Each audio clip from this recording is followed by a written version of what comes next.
Of Fox Sports. We are Fox Sports. We are San Diego. One of the best venues in all of Major League Baseball is the site tonight for Game 1 of a 3-game series in the beginning of a 3-city trip for the San Diego Padres. It's next.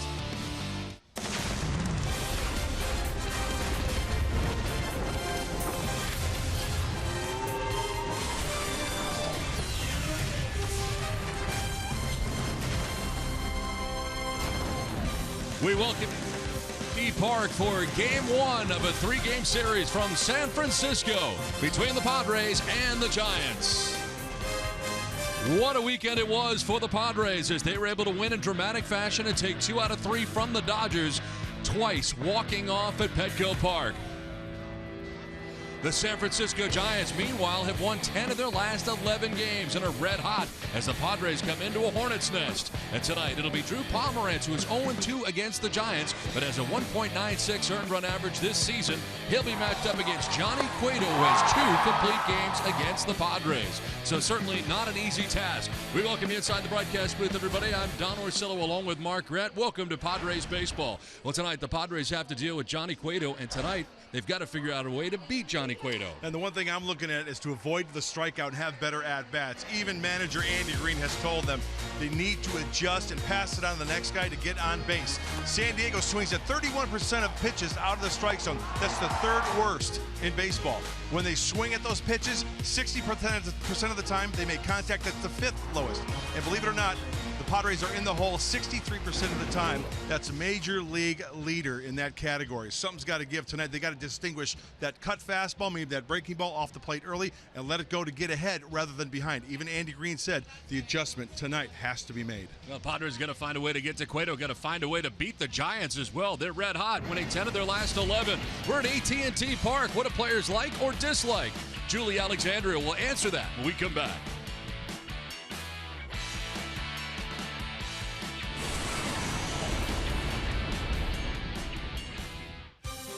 Fox Sports San Diego presents Padres Baseball, brought to you by GMC. By Petco, your complete pet store. By Kaiser Permanente, Thrive. And by Infinity. Visit your local San Diego area Infinity retailer for a test drive today.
to San Francisco, everyone, and here at AT Park. Padres and Giants about to get underway very soon. But first, for every Major League ball player, each stadium represents something a little bit different. So I had a chance to ask the guys what they like and not like so much about AT Park. Check it out. Favorite part about playing, it's a really unique ballpark, right? A lot of different dimensions to the ballpark. The thing I don't like about playing is it gets chilly, and I know that from playing in Oakland for 4 years. It's the Bay Area, it's pretty chilly. There's always going to be crowded here. I mean, it's always exciting for baseball players to play in a full stadium. I mean, you know, that exciting's going to be there, and you know, there's, I mean, especially here because I mean, this is not our home, so. You know, there can be all out they want, but when we do something, score some runs, I mean, you're gonna quiet the whole stadium. So it's a really good feeling. And the least, I mean, I'll say after playing in San Diego, it should be like the weather here. I mean, it's probably gonna be freezing. So in short, crowd good, weather not so much, and I can definitely attest to that. It is windy and it is cold tonight, very much so. Well, when we come back, Mark and Mike in the studio will break down Buster Posey and his hitting prowess. When we come back, stay tuned.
Pomeranz. That's a big K. Back-to-back Ks, in fact. And that is a great sequence. Strikeout for Johnny Cueto, 2 down. Lights playing here at AT&T Park.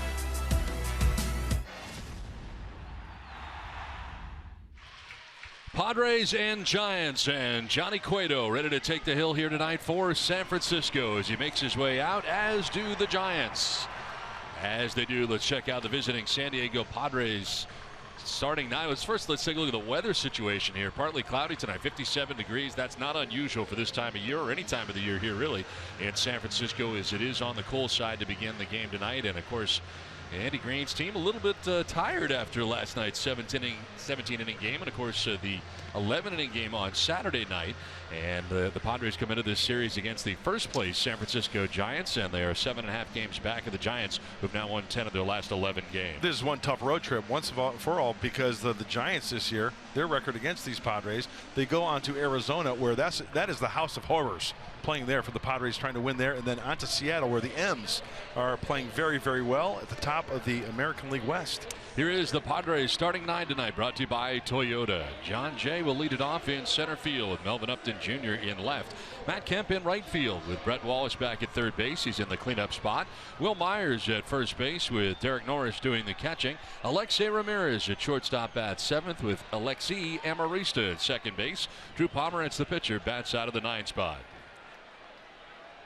And veteran right-hander, 30 years old, 10th start of the year for Johnny Cueto. His kind of report brought to you by Tough Shed. Hey, he's around the plate. We talked about that the last 2 times he's pitched against the San Diego Padres, and deceptive and variable. Tell you what, he threw a pitch last start in the 9th inning, 94 miles an hour. He'll save it when he needs it.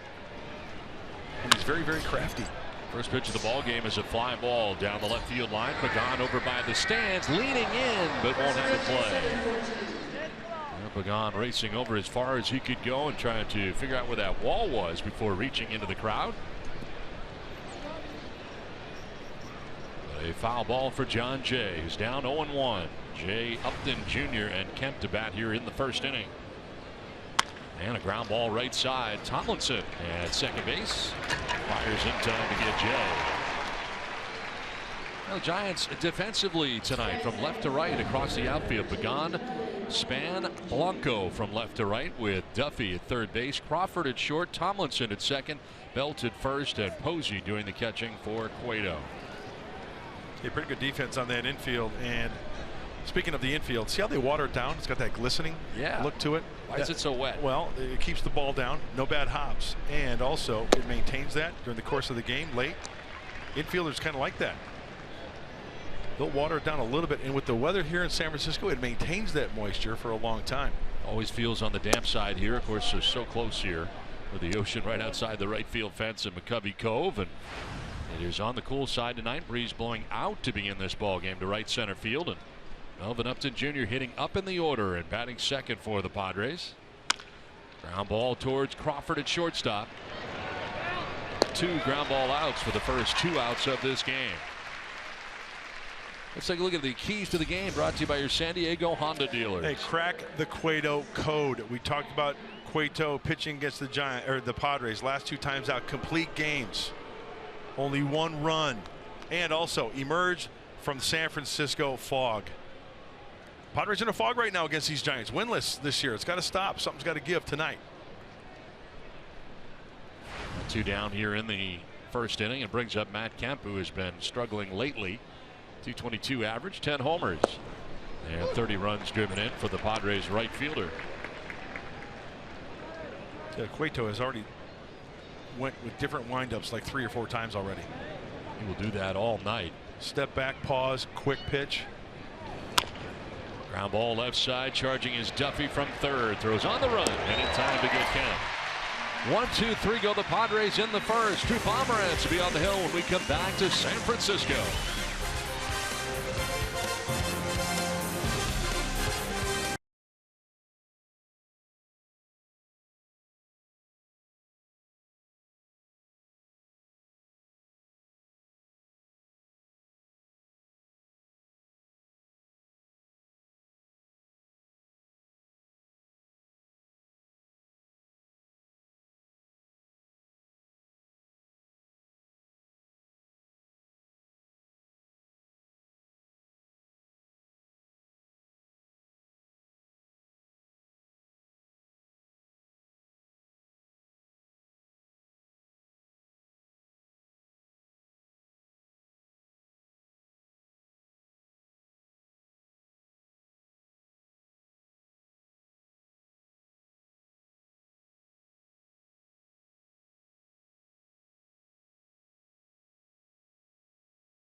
Beautiful San Francisco as we head to the bottom of the first inning. The Padres went down in order as we head to the bottom of the first inning. Bruce Bochy and the Giants, they are on fire right now, winning 10 of their last 11 games in his 22nd season as a manager. And you look at the great record for him and the record against the Padres as well. So many years at the helm of the Padres. Let's check out his starting lineup tonight. It is brought to you by Hyundai. Denard's Band leading it off for Bruce Bochy with Kelby Tomlinson at second base, Matt Duffy at third, Buster Posey doing the catching, batting fourth with Angel Pagan in left field, Brandon Belt at first base, bats sixth with Brandon Crawford at shortstop, Gregor Blanco in right, and Johnny Cueto bats ninth and pitches. And having one heck of a year so far, left-hander Drew Pomeranz, his 27-year-old scouting report looks something like this. He's the most consistent starter, I would say. He's got the great curveball, good fastball command. The key, curveball early for a strike so he can wipe him out later. He deals with Denard's Band to get it started here in the first inning. Span's been setting the table for the Giants. Semi-open stance from the left side against Pomeranz. And a fly ball back at third. Wallace heading in that direction. So is Ramirez, and Wallace over the shoulder makes the catch. Alexei went down to one knee to try to help out, but it is Brett Wallace who makes the grab. Still adjusting to playing third base, and some of the pop-ups have been adventurous at times, and this one was no different. I really thought Alexei was going to take charge there, but he goes down to one and he gets out of the way, commits to Brett Wallace, and I'm just glad that ball was caught. Not a good way to start off if that ball drops in there. So one quick out for Drew Pomeranz. One down, and Kelby Tomlinson is the batter. Takes a strike over the outside corner.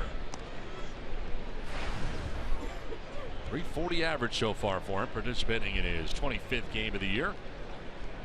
No homers and 2 runs batted in.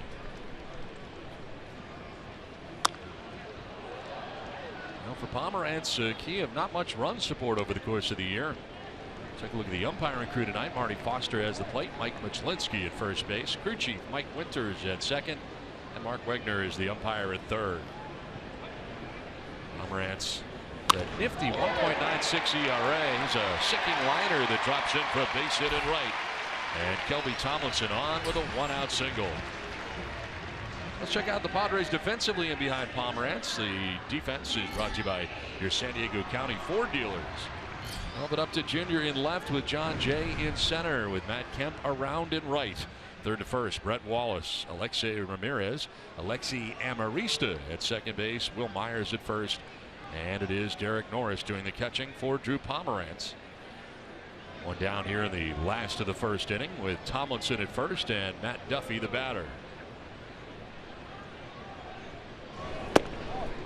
And one thing about yesterday's 17-inning affair, errorless baseball for the Padres. They did not lose that game because of an error. It was Yasiel Puig and multiple runs there in that last inning. But it's all about bouncing back. These guys have no problem. You know, try to get a good night's rest. Got into San Francisco kind of late. And you know, you just tee it up again for today. You get the adrenaline going. It's being at the ballpark and getting your routine. You get that adrenaline going. These guys are used to that. Frustrating part about yesterday is not winning that game. So many opportunities during the course of extra innings, and they would love to have swept the Dodgers. Boy, winning a game like that, and especially like you said, sweeping the Dodgers, man.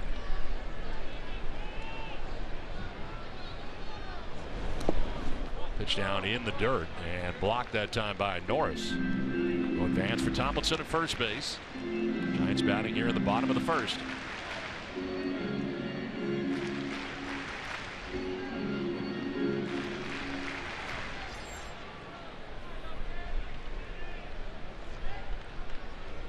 One out, one on, and Duffy batting here with a count of 1-2.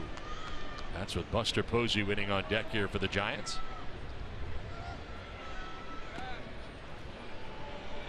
Hey, take a look at the outfield alignment. It's pretty drastic right now. John Jay well into right center field. And all kinds of room out in straightaway center here for Matt Duffy. See out there, the 399 marker to straightaway center field. Nobody out there defensively.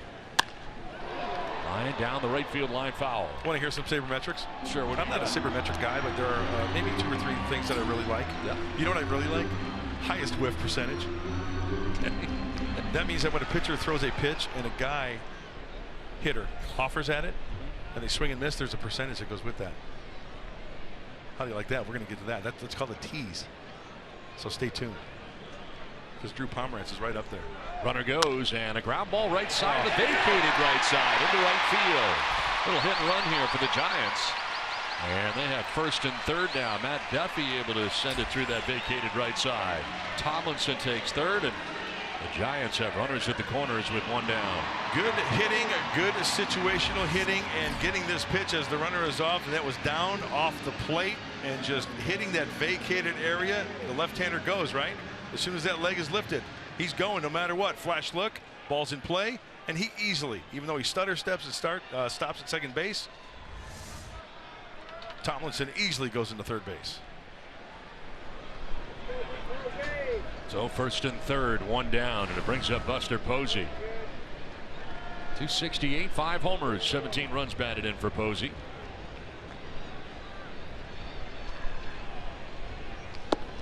And he'll take ball one inside.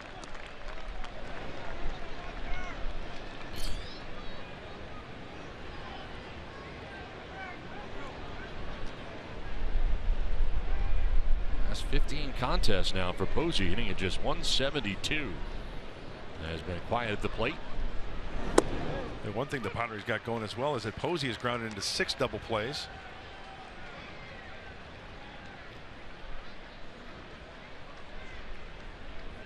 Well, the Padres have been very good with runners in scoring position as a staff. And you got Posey hitting at 186 with runners in scoring position as Pomerantz will check on Duffy at first base.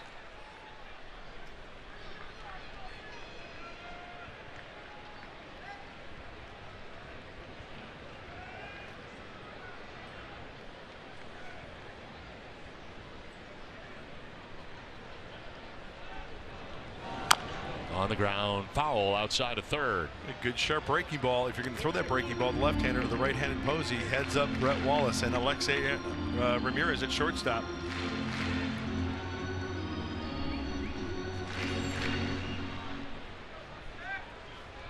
Alignment a little closer to what you might imagine here for Posey as Jay moves into right center. Still a healthy gap out there in left center field.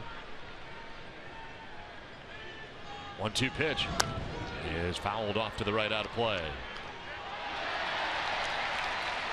You know, I'm guessing that when a hitter is kind of struggling, as you mentioned Posey's number, he wants to avoid a strikeout, so he might swing at some pitches that are kind of close. He wants to try to protect and not take the best swing. That pitch tried to go up and in, Pomerantz did, and try to tie him up. I think he's got him set up for a nice looking curveball right about now.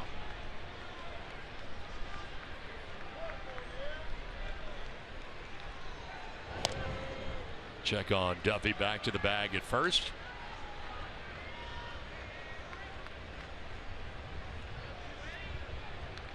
Pomerantz having a taxing first inning here as it turns out, trying to get out of a first and third 1-out jam right out of the gate. We'll deal with Posey now. Pagan waiting on deck. Throw to first, and guessing that time was Duffy. Got him in the pickle right now, keeping an eye on Tomlinson at third base as Amarista applies the tag for out number 2.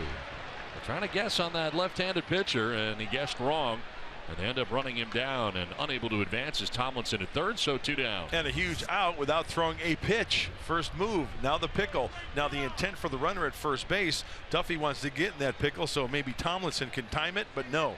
Alexi did the right thing. He got that ball and ran towards the runner aggressively.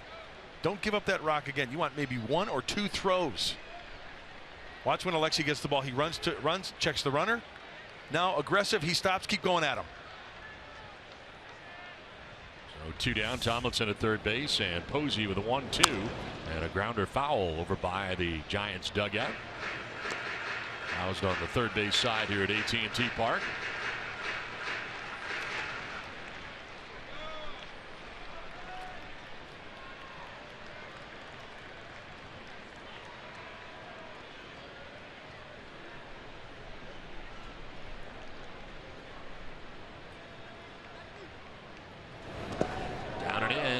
Out of the way of that.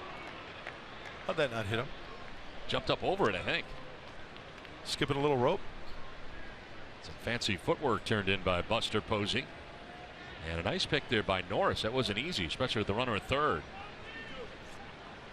Beautiful pick by Derek Norris.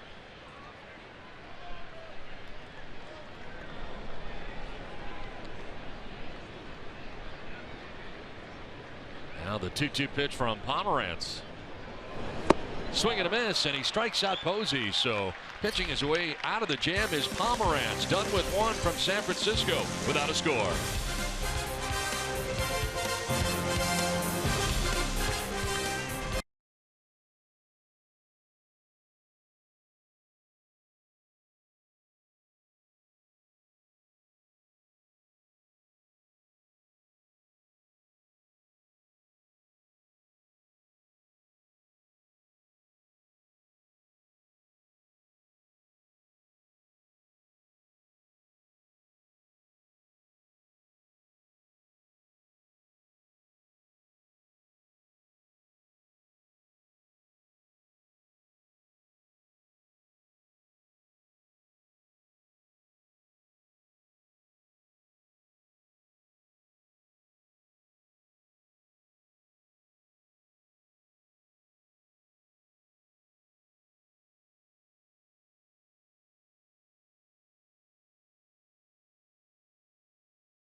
Head to the top of the second.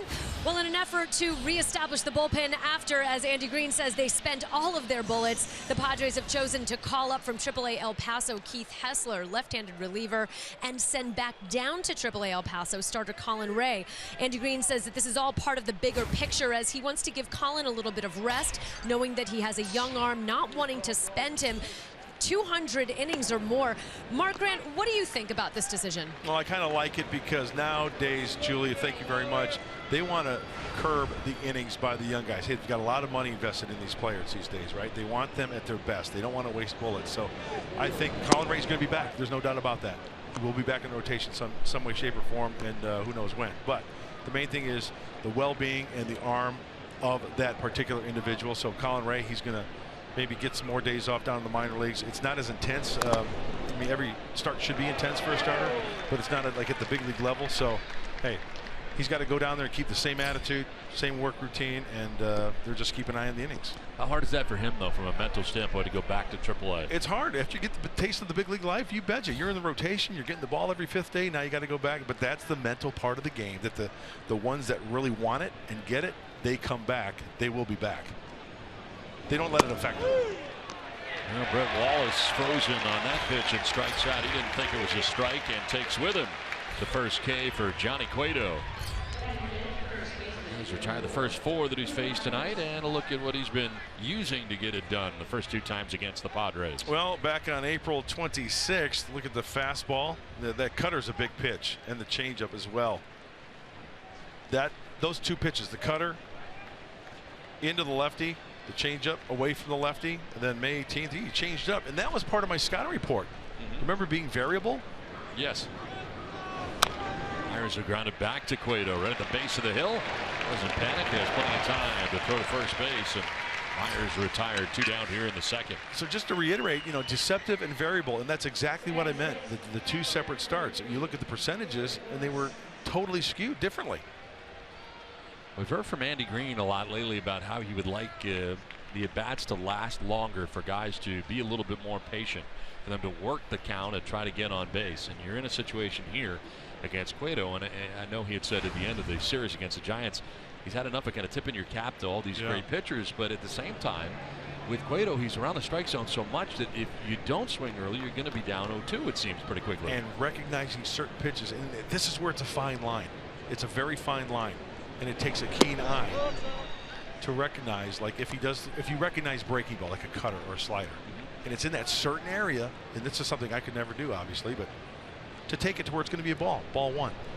rather than swinging at a bad pitch. We talked about that in our open, about the Padres swinging a lot of pitches that are out of the zone. Right. It's a fine line, man. And that's why the good ones make it to this level and are successful at this level for a long, long time. They have that ability to recognize that and lay off or swing at it. Now here Cueto in unusual territory, down 3-0. The first 2 outs of the inning, retired the first 5 Padres that he's faced, and he's kind of fighting himself out there right now.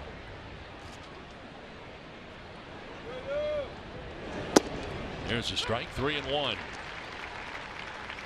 Norris was taken all the way there. That's now the Alexei Ramirez waiting on deck. There are 2 outs here, though, in the second inning. Norris lines it sharply but foul down towards the Giants bullpen. There's Alexei Ramirez waiting on deck. Great numbers against Johnny Cueto, coming in 10 for 17 at .588.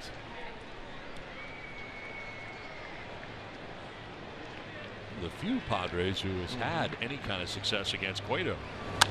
3-2 pitch, foul the other way this time, down the right field line. Derek Norris going foul pole to foul pole on Cueto. Now how about a grounder to the center fielder? Trying to straighten it out here with 2 down in the second inning.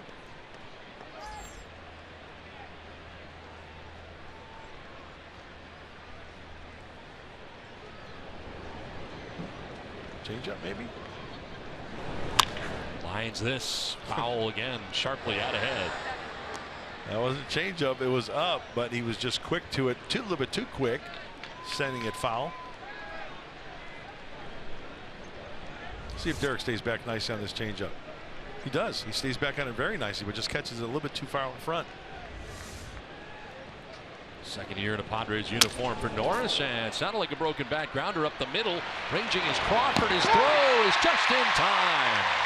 Bang bang play at first, and Crawford showing some range in behind second base to throw out Norris. Inning and a half done. No score from San Fran.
Here into the bottom of the second inning. It'll be Pagan, Belt, and Crawford coming up, and a look at the National League ERA leaders.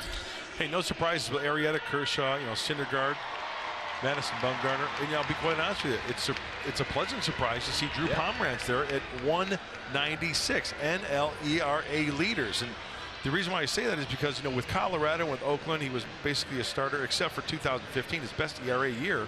He's in 53 games. He had a 3.66 ERA. But other years, when he was mostly a starter, up around 5, and of course being in Colorado. So a couple of factors. Working with Darren Balsey, moving to the first base side of the rubber, that curveball. Command of his fastball comes into play. Fewer hits than innings pitched. Many great things that are happening right now for Drew Pomeranz. Well, we've been seeing Angel Pagan batting out of the 9 spot for Bruce Bochy. for a lot of this year and in the series against the Padres, but with a couple of guys out right now, Pagan batting 5th. And he pops it up, foul ground. Myers racing over, and will get there for the first out. So Pagan fouling out to the Padres first baseman, and that'll bring up Brandon Belt. So going into this game for Drew Pomeranz, 46 innings pitched, only 28 hits allowed. That's working a lot from the windup, and you know what? Believe it or not, pitchers feel much more comfortable from the windup. What a concept, right?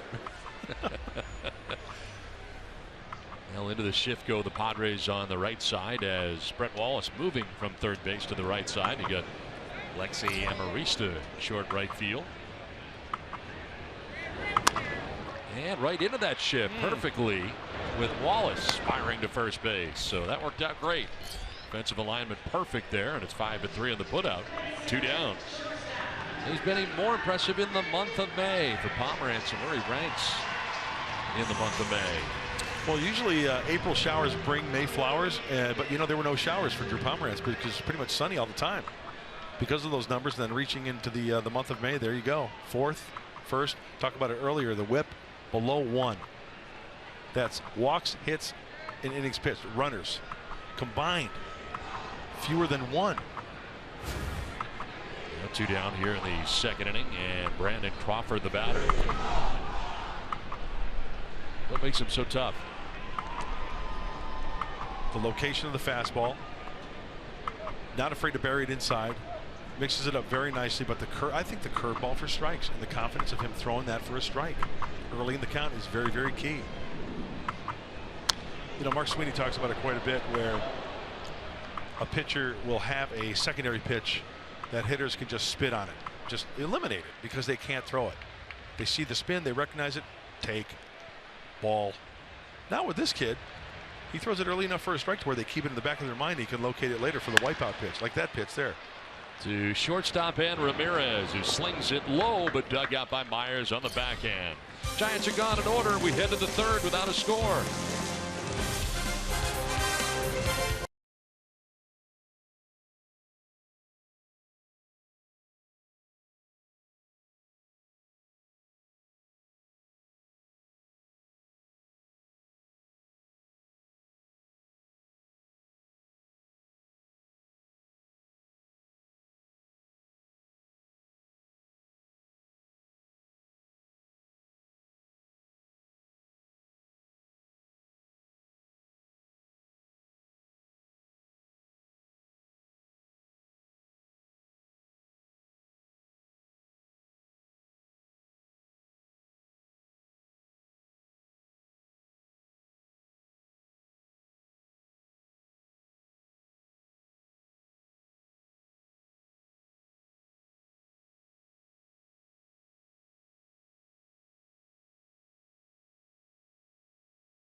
He's getting ahead. He's getting out of the zone.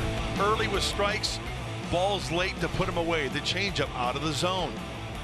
Will Myers goes after the slider / cutter away after Cueto gets ahead. Doesn't walk a lot of hitters. Why? Strike 1, and then goes up and out of the zone, down and away in the zone to get the hitters for the strikeout. 3rd inning, and back on the mound is Johnny Cueto. Comes in with a 6-1 record into his 10th start of the year, and 2.70 ERA. Alexei Ramirez leading it off. And he chases that pitch, headed down and away. Mentioned the success that Alexei's had in the past. 10 for 17 at 588. He's got a home run against Johnny Cueto. Still in search of his first Padres home run. Yeah, long overdue. Followed by Amarista and Pomerantz, 7, 8, and 9. Featured here for San Diego in the third inning. Fouls it off to the right, out of play.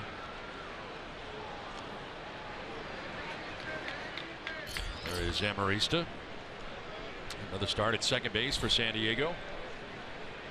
Padres getting Amarista back, Solarte back, starting to get some guys back from the DL.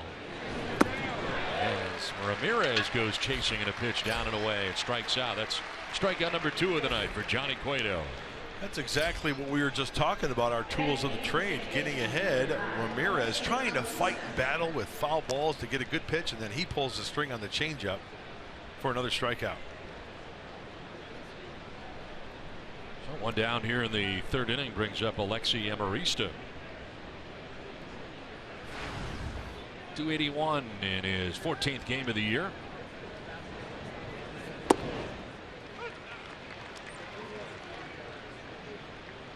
Amarista activated on Wednesday after he was on the DL with right hamstring strain. First pitch strikes. It's so key. We talk about it like a broken record. Johnny Cueto leads MLB, Major League Baseball, with a 72% first pitch strike ratio. 72% of the time, folks, he's throwing a first pitch strike. John Lackey also in the top 5. The Padres saw they were able to beat when they took on the Cubs. That's tough though. I mean, you talk about being a patient hitter. Well, that's great. You get up there and you're strike one because he's throwing strikes right out of the gate to you. That's another thing we touched upon. I think it was his last start. There's a difference between control and command. A controlled fastball right down the middle, sure, it's a strike, but you know what? Badly placed. Badly placed. Now you command it down and away on the corner for a strike, that's a different story. Gregor Blanco slides into right center, makes the catch on Amarista for the second out of the third inning. Hey, follow Padres Baseball live with the MLB.com at-bat app. Stay up to the moment at any moment with game day, live game, video highlights, StatCast, news, and more. Download MLB.com at-bat. It's the #1 app for live baseball on your phone or tablet. 2 down here in the third inning, and the Padres pitcher Drew Pomerantz stands in. 2 for 15 so far at the plate this year.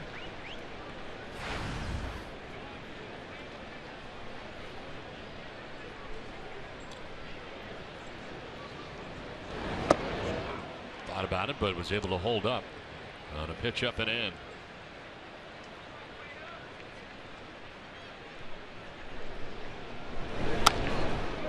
Look out. In the Padres dugout, screaming line drive. In that back right corner. Looks like everybody's all right down there. Get in there in a hurry.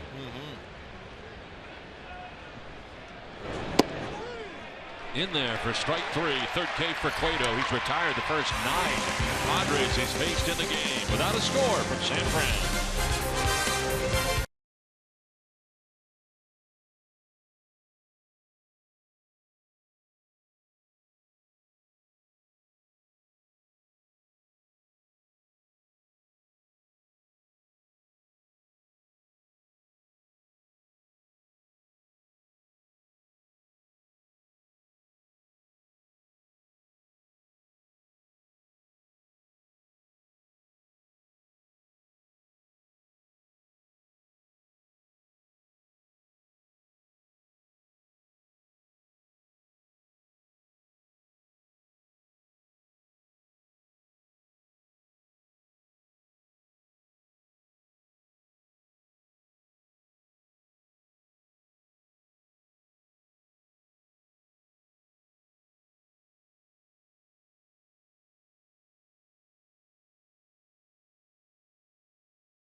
Moments in All-Star history brought to you by Geico. In the 1981 All-Star game, Gary Carter slammed 2 home runs during this game and won the All-Star Most Valuable Player Award.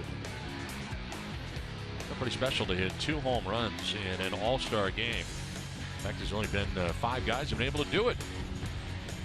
Dave Winfield playing Spider-Man there, trying to take away. And did you see who threw that pitch? Ike Davis's dad, Ron Davis. Huh. Well, there you go. Archie Vaughn did it in 1941. Ted Williams in 46. Al Rosen in 54. And Willie McCovey, 1969. This was a Giants uniform. Gary Carter, 1981. There is Willie McCovey in the house. Love Stretch. He comes to every game. Yes. He's got his box just to our right, a couple down from us, and what a sweet man. What a very a pleasure to talk to. Got a great view of his cove out there in right field. Yeah, that's really special. 521 of them during the course of his career. And his number retired. Stretch. AT&T Park. Talk about high home runs, high trajectory home runs. Majestic. Oh.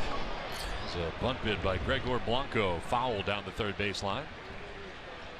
Long ones, tall ones. Yeah, just an all-star, great player. Hitting a Candlestick too. Remember Candlestick before it was enclosed it was open because that wind would, rush in from the bay. But Willie Mays had 660 home runs. Imagine how many more home runs he would have had if Candlestick would have been enclosed. Wow.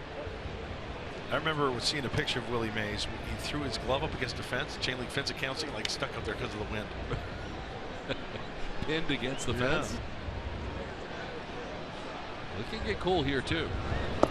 What do you think? Colder here or Candlestick? Definitely Candlestick. I think they're saying Candlestick looking around the crew here in the booth. I'm pretty sure. You're right though. It can get chilly here. Whips right off the water and get that swirling wind effect. This will straighten up Blanco. On the grass at third is Brett Wallace after the bunt attempt by Blanco grabbed his attention. A lot of beanies bundled up here. Yeah, it's not all that warm. A lot of scarves.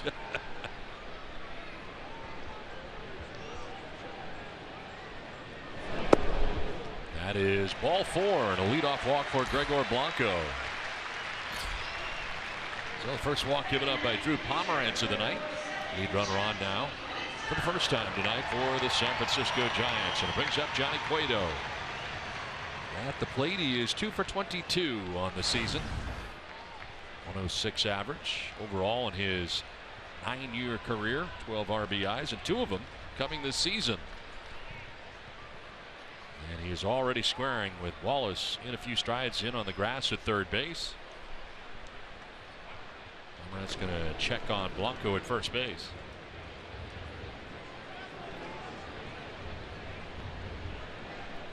Cueto trying to bunt down that first base line because Will Myers is the furthest position player away on the infield. Wallace is crashing.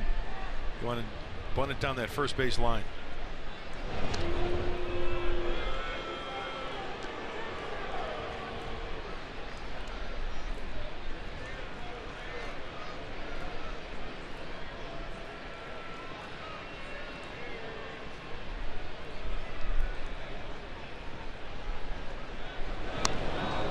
Get it down. Foul back to the screen for strike 1.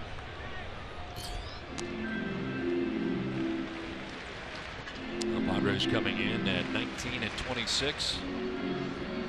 7.5 games back of the first place Giants. This series is so big. He has a chance to go head to head. The team that's on top of the division. Make up ground instantly. It's the hard part about the way the season series has gone for the Padres against the Giants head to head.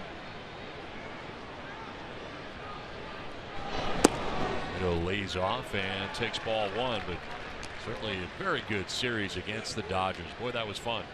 2 out of 3 taken by the Padres over the weekend. Could have had 3 out of 3.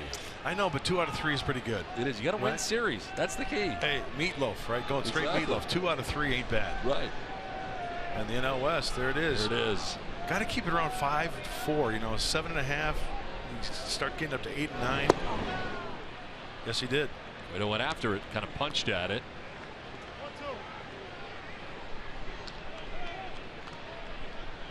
He's fun to watch. I mean, it's fun to watch pitch. It's fun to watch hit. You know, Same as like, here's the attempt. Yes, he did. Same as Bartolo Colon. Yes. Obviously different physiques, but still fun to watch. Pulled it back, and a pitch in the dirt picked by Norris. Evens up now at 2-2 to Cueto. After the leadoff walk for Gregor Blanco. Get Denard Span, the top of the Giants order, waiting on deck. San Francisco batting here in the home half of the third inning.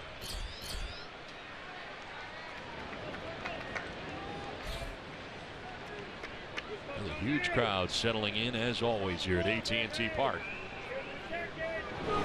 And the bunt bid is a good one. Myers will pick and throw with Emerista covering. Sacrifice goes 3-4 as Blanco takes second base. The first post-game Way Back Wednesday concert at Petco Park is coming up. Mark it on your calendars. That's June 8th after the 12:40 Padres game against the Braves. Stay after the game for a live DJ set by DJ Snoopadelic. Presented by Budweiser. Get your tickets today at Padres.com/promotions. Snoop Dogg in the house. One out with Blanco at second base, top of the order. Denard Span coming up. He popped out to the third baseman Brett Wallace, who made an over the shoulder basket style catch. And that one rising up and in on Span. Well, the defense of the infield swung over to the pull side. Alexei Ramirez, you can see just around second base. It wouldn't be a bad idea for a daylight play, meaning the shortstop sneaking in behind the runner, flashing the glove, seeing daylight, maybe a spin and throw just to keep close. That's a strike, and it evens at 1-1. A loss last time out for Pomerantz. That was against the Giants, although he only gave up 2 runs in 6 innings. 2 outings before that, both victories against 2 good teams. Able to beat the Mets in a 5-inning effort, giving up no runs, and then the Cubs at Chicago, 6 innings, no runs again.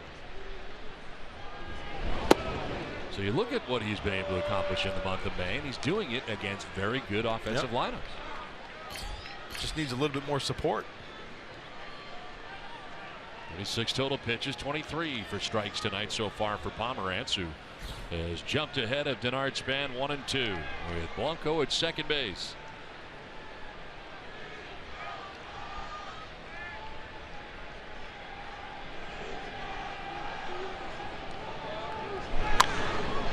Great foul off to the left as Wallace gives it a look, but it's backing out of play. Here are the numbers in those last 3 outings.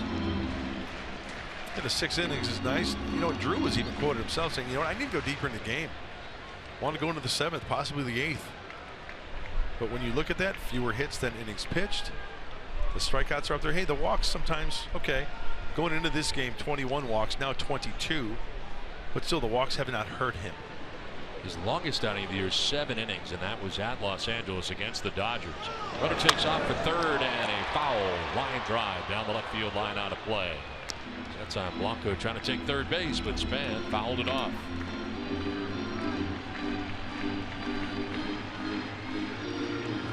So far, only allowing 2 hits, and they came back-to-back in the first inning. Bobby Tomlinson and Matt Duffy putting together back-to-back hits, but he was able to strike out Buster Posey and get out of the jam in the first inning. 1-2-3 second, and now trying to work his way around a leadoff walk here in the third inning.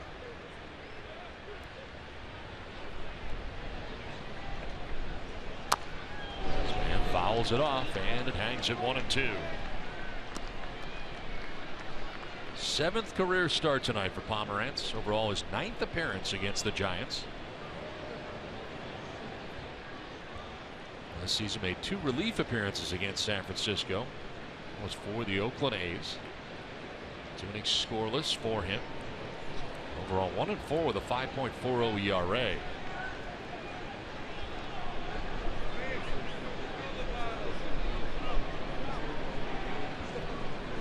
In the dirt, and Norris does a nice job of blocking it, keeping it in front of him. See what he did there with 2 strikes. The pitch prior to that was a little bit closer to the plate. 2 strikes still. Bang. Out in front of home plate a little bit more, and your catcher has to realize that, anticipate that to block it. My point is, Drew Pomerantz has good enough control, I think, with his curveball majority of the time to throw it where he wants. And that time he was trying to wipe out the hitter right there, Span, with that curveball.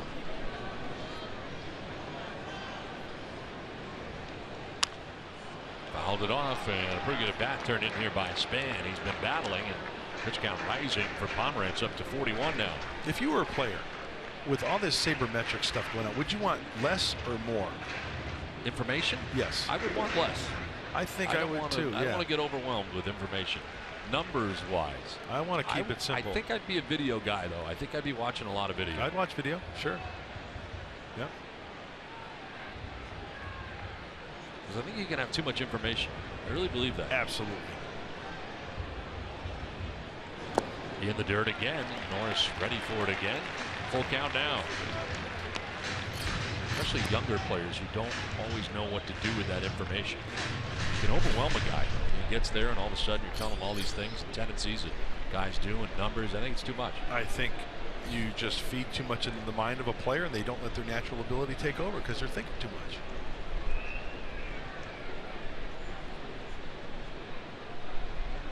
Payoff pitch. And a ground ball right side. Amarista, the bobble, better hurry. Can't get it out of his hand. Too much speed with Span. Any kind of bobble, and you got to get it there in a hurry because Span can get down the line, and he did. Blanco takes third base. I want to see if this ball takes a bad hop.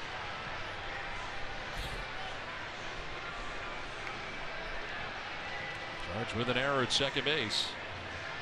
So Alexi may have gotten his throwing hand in the way. That was right in front of him. After second look. Play that should have been made and just good old-fashioned boot. So first and third, one down, and here is Kelby Tomlinson. He started second base. He singled to right field as one of two Giants hits in the game. And the bunt bid is softly lined to Myers, and he did him a big favor right there. Two down. Kind of a safety squeeze type scenario there, and just a soft line drive bunted to Myers. Two down. And you know, he's lucky he didn't bunt that a little harder over his head. Our game presented in HD by Sony. These beautiful pictures tonight from AT&T Park in San Francisco. Here's Bochy's team coming in red hot and on top of the National League West. 27-19 on the year. A little bit of space now. 4 games ahead of the second place Rockies. Batting here with Blanco at third, Span at first, 2 down, and Matt Duffy the batter. Remind me again why it's good to have a wet infield. Infielders usually like it because the moisture will prevent bad hops. But you see that it's getting chewed up a little bit now. Yeah. They drag it, what, every 3 innings? Yes. So you won't see those after this, but after a while, it's kind of chewed up around second base, first base because of the runners there. And it will take, the ball will stay down too. So got fouled off to the right. And I know it's from where we are, but it almost looks like it is so wet that it's on the muddy side out there. Yeah, right it does, doesn't it? Yeah. Between first and second especially. Remember Tony Fernandez? Yes. Blue Jays, he played for the Padres a little bit, Yankees. When he was with the Padres, I found out from the ground crew that he wanted the shortstop area doused with water. Totally wet. Totally wet because the ball will stay down. Like a water skimming up, a ball skimming up against something that's really wet, right? It stays down. He said, water that shortstop area as much as you can without, water standing out there. First and third with 2 down, an 0-2 pitch. And that is going to miss. So a ball and 2 strikes now to Duffy with Buster Posey waiting on deck. Hey, if some of these infielders these days, if they look at footage back in like even the 80s and 70s of the infields that were played on, they would say, you've got to be kidding me. They didn't drag the infields. No. They were a mess. Oh, fields weren't as immaculate as they are now.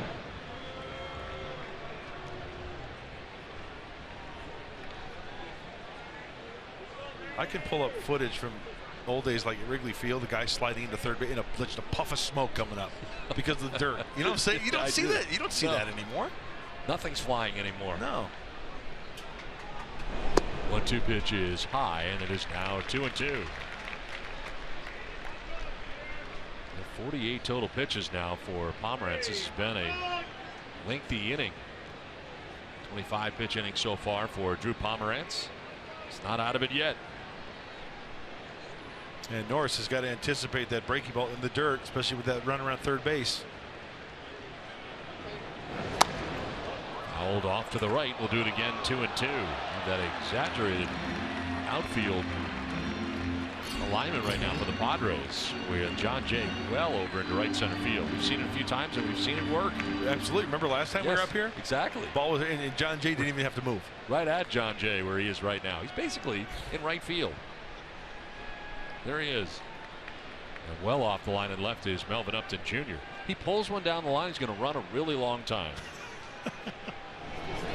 Instead, he strikes out on the curveball from Pomeranz. 2 strikeouts for Pomeranz. That was a pretty good strikeout right there to end the inning with 2 men on. Coming up, Jay and Melvin Upton Jr. as well as Matt Kemp. When we come back to San Francisco for the top of the 4th inning.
This will be our 3rd time facing him this year, but 2nd time back-to-back starts.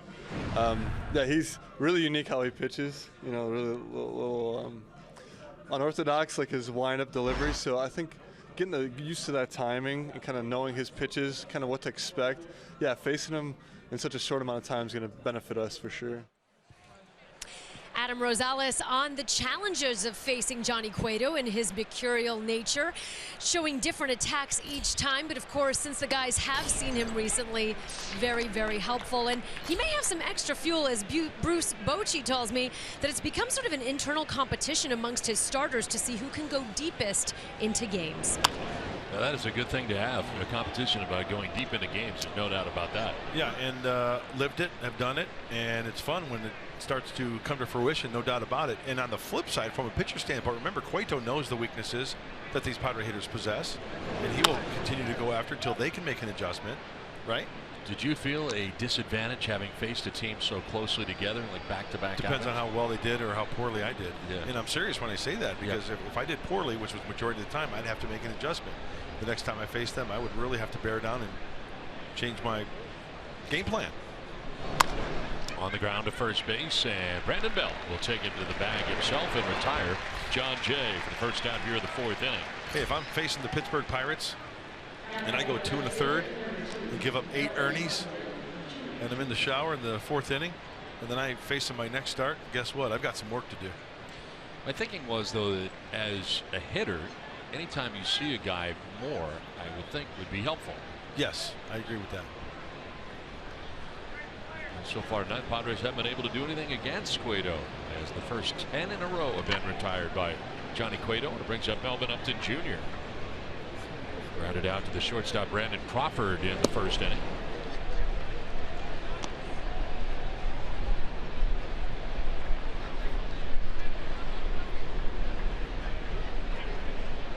almost hit 300 for the month of May for Melvin Upton Jr. A very good month, good season. And you know what? It's been his whole game. Yeah. It's just not one-sided. Really happy for Melvin in left field, making some great defensive plays. His arm has been spectacular, accurate. I did not see him last year, of course, but I did see him for a great number of years with the Tampa Bay Rays. And this is the guy I remember with the Tampa Bay Rays. Except, of course, he was playing center field on a daily basis for Joe Madden with the Rays at the time. He's made a seamless adjustment to left field. This is on the ground softly towards Crawford again.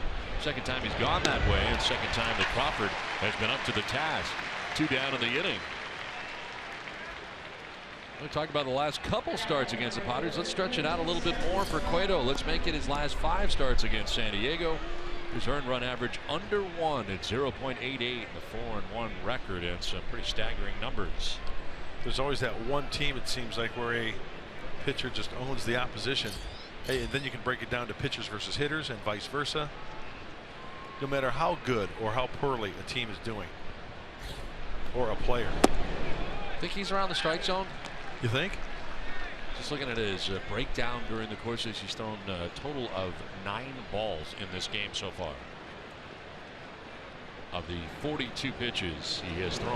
And now a base hit the other way.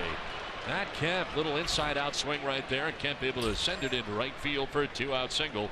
Breaks up a string of 11 in a row to start this game, retired by Cueto. There goes the perfect game. Scoreless up to this point, and you got to start somewhere. Matt Kemp goes down. That pitch is in. It looks like either a 2-seamer or a changeup, but he stays back nicely. Hey, Matt Kemp just going with the toe tap, not really a leg stride there. A little kick, different, right? Mixing it up. Keeping everything quiet, I would have to say, after looking at that at bat. You know, the motion was quiet. Hands back, throwing the hands. Inside outing that pitch nicely.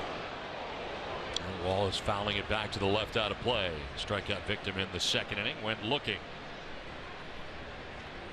Wallace, who has been taking his base from time to time, 3rd highest walk percentage. Nothing wrong with a walk, especially when you join the likes of Bryce Harper, Paul Goldschmidt, Joey Bats, Jose Bautista.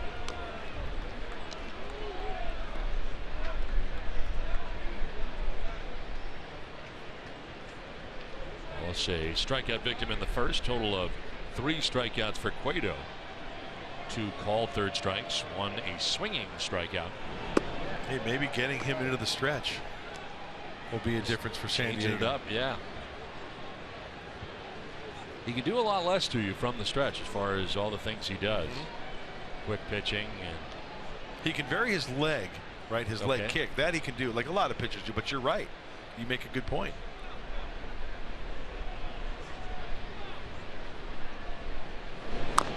Tap foul over by the Padres dugout in the on-deck circle, where Will Myers is waiting.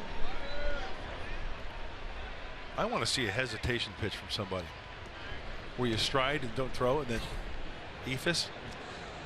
Have you ever seen that? Just because it looks cool, like a hesitation pitch. Yeah.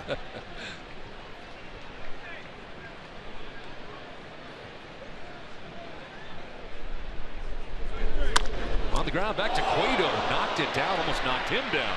Stays with it, and he throws out Wallace to end the inning. Little stagger there. Looked like the ball may have hit off his chest or just below the lettering on his uniform, but he stayed with it, throws out Wallace, and we're through 3.5 from San Francisco. Right back at him. Still scoreless.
controls the ball game. Sure.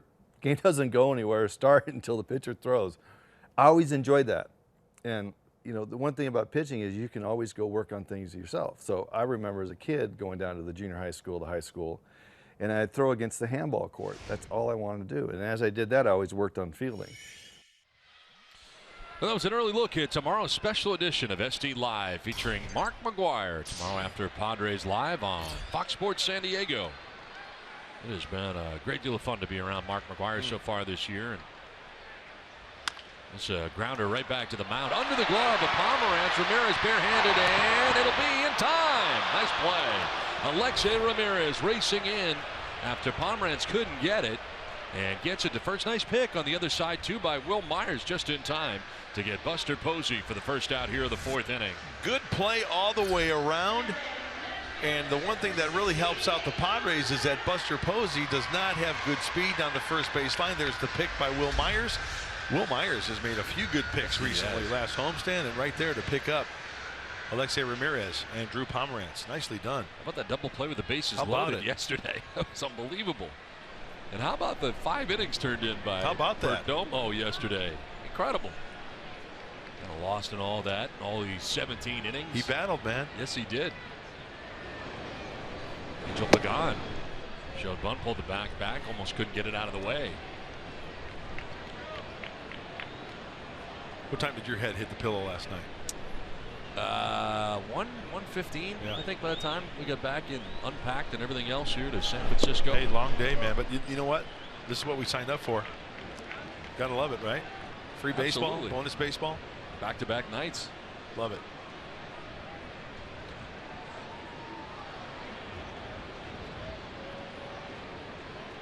Pagan will take a strike over the inside corner. The club was fairly fortunate. It wasn't a long trip on a getaway day yesterday to San Francisco. Could have been a lot worse. Can you imagine, like, traveling east?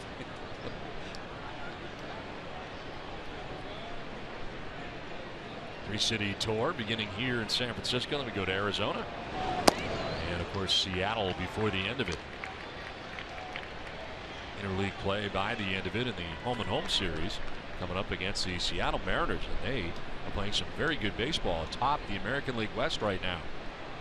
8.5 lead over the Texas Rangers. So bit of a surprise there. 3-1 pitch is line foul. Hey, good pitch. In enough to where tough to keep fair. That ball is in on the plate a little bit more. Could spell trouble. There's Brandon Belt waiting on deck for the Giants as they bat here in the home half of the 4th inning.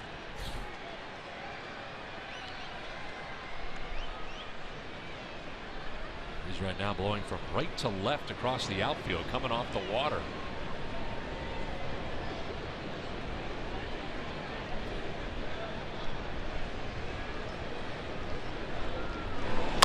Pagan hits it on the ground. Couple of hops to Wallace.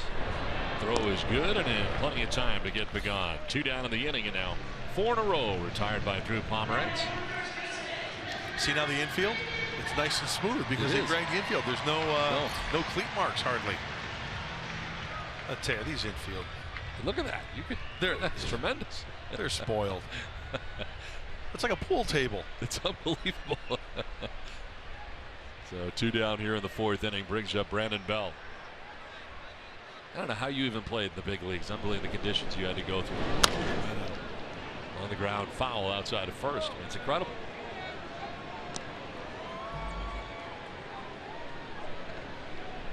What was that, Don? I saw something shiny. I know.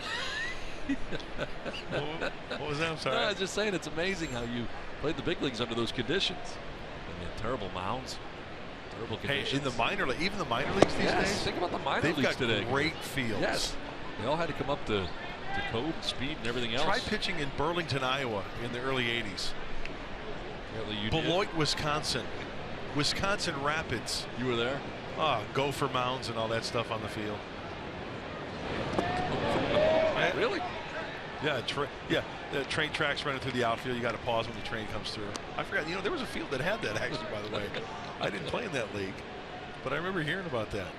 Well, you played in you announced in the place with the sunset right behind the plate. Pittsfield, Wacona Park. 20-minute delay. Yes, every game. 18. They built that ballpark and It's kind of built in the wrong direction.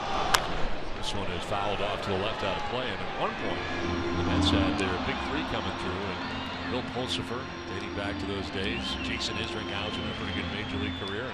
Paul Wilson and others came through there. Starters would pitch maybe an inning or two and then shut it down for 20 minutes. Well, we waited for the sun to go away. 1-2 pitch. On the ground and a little bobble there first. Myers couldn't find it. He's got time to recover. Tags the bag. Couldn't find it. Was right in front of him as he knocked it down and then found it. Tagged the bag without a problem. Retires Belt. We're headed to the 5th inning. Going to stick with it, Will, at first base. No score onto the 5th inning.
Baseball brought to you by Jerome's Furniture, where Jerry's price is the lowest price every day.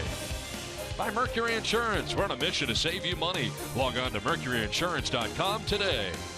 And by Sequan Casino, sign up for the new Padres Club card today. Well, the beautiful skyline of San Francisco above AT&T Park.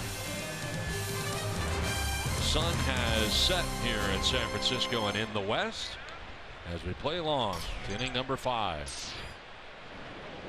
Will Myers leading it off and taking strike 1. I feel like I'm telling a story while I talk like this. Sun setting in the west. So cuddle up and light a fire. Exactly. Speaking of fire, there's a broken bat. To short. Crawford's throw in time to get Myers.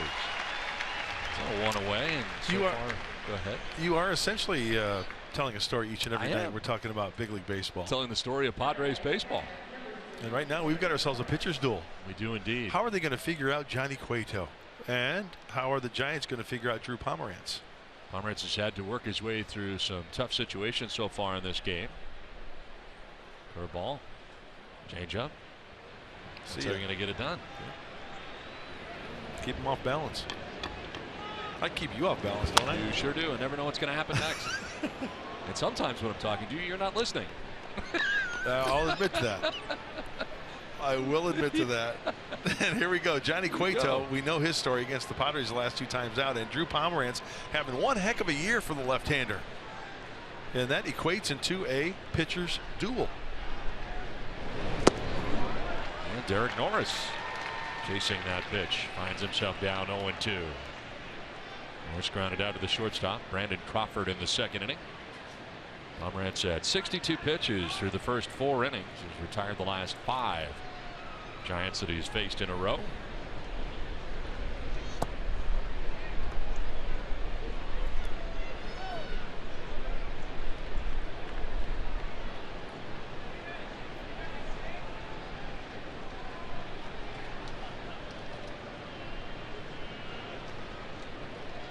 One-two from Cueto.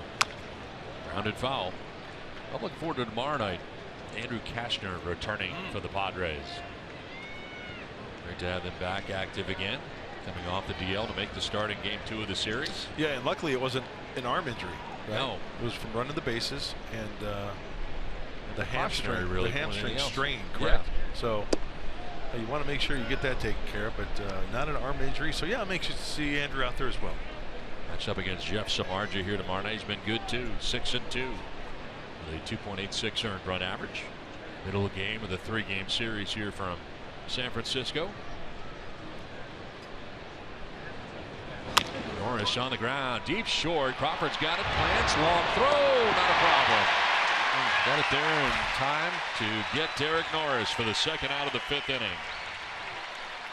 Well, Mark Sweeney and I talked the other day about shortstops and who he'd like to see out there. He liked Carlos Correa from the Houston Astros. Brandon Crawford just made one heck of a play there. And Alexei Ramirez against Johnny Cueto. Oh, I wonder who took him for pick the stick. Got pretty good numbers against Cueto. So 2 down here in the inning.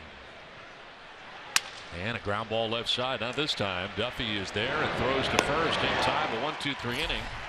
How about 11 ground ball outs for Johnny Cueto in this game? No score.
All right, Mike and Mark, thank you very much. Back here at AT&T Park in San Francisco, playing into the bottom of the 5th inning in the bottom third of the Giants order.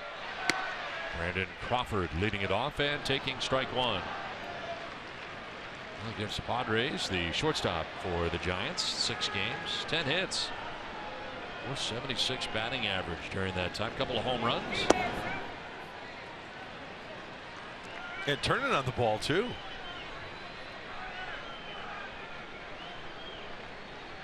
Overall, a .255 hitter, has 6 home runs on the year. And a foul to the screen makes it 1-2.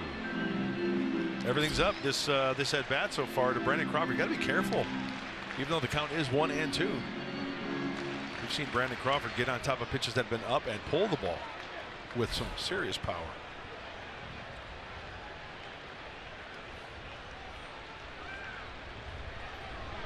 High fastball. Whoa, very high. He hit the bull.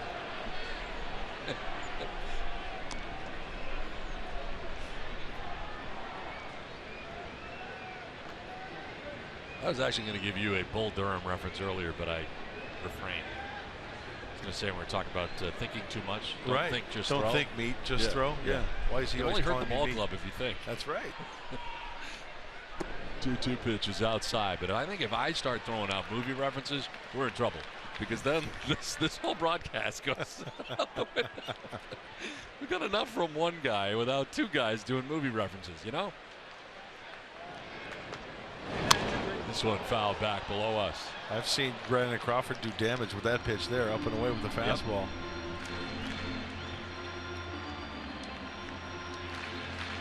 5 in a row retired by Pomerantz.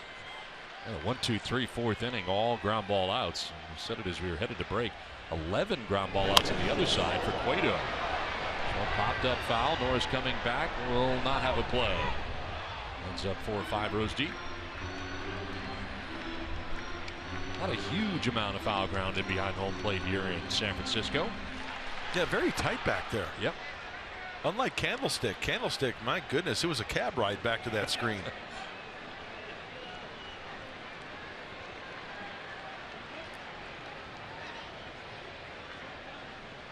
Payoff pitch.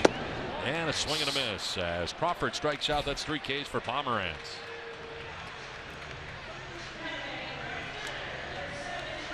One down here in the 5th inning. Did you like pitching in Candlestick? The reason why I liked it later, because Roger Craig, when he became manager, he had the infield grass grown thicker because he liked ground. He was a pitcher himself in his day. Split finger fastball, sinker, slider. But now it's like, my goodness, it's like a putting green out there. Fast infield. A lot of infields are fast at the big league level. But to answer your question, no, I didn't mind it at all. The wind, the cold, because I knew that hitters hated it. And I was going to try to take advantage of that. Better to be a pitcher. Absolutely, no question. You're always moving. You're, always stay warm. Is there a fair amount of foul ground? Yes, there was a Kansas. That also helps. Not Oakland. Not Coliseum. Oakland. No foul ground, but there's no place like that. Yeah. Oakland's like a cricket field. Unbelievable. It's like home plate's out in the middle of and then you've got all that foul territory. If a pitcher throws to first base with a runner at first and throws it by him, you have a very good chance of getting not one but 2 bases. Yeah. On an errant throw by a pitcher.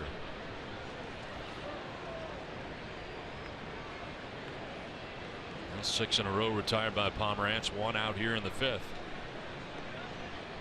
2-0 pitch coming from Pomerantz. And Blanco will take it for ball 3. Only 1 walk so far tonight for Pomerantz. 73 pitches deep into his outing through 4 1/3. Again, he's trying to go a little deeper into games. Longest outing is 7. That's the strike in there, and appearing to take all the way was Blanco. With the pitcher Johnny Cueto waiting on deck here for the Giants. And there's ball 4. 2nd walk allowed by Pomerantz, and that's both times have been Blanco. Well, Drew Pomerantz, 3 strikeouts on the night. I tell you what, he's got 2 of his pitches working. As we take a look at Buster Posey, a cut fastball in, swung on and missed. And don't forget about that curveball we talked about. Look at the glove. Down in the dirt over the top for the strikeout to Matt Duffy. 2 good pitches right there. 2 darn good hitters. He's making some good pitches. 1 down here in the 5th. Blanco at first base and Cueto the batter, but go over to first and back to the bag is Blanco. He might butcher boy right here. Baltimore chop. Show bunt, pull back, swing. Big hole right side. Just an idea.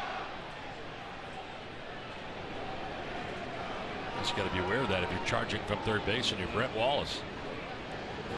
Runner goes and a little hit and run there, and it is fouled off Derek Norris. So he did pull it back and swing away.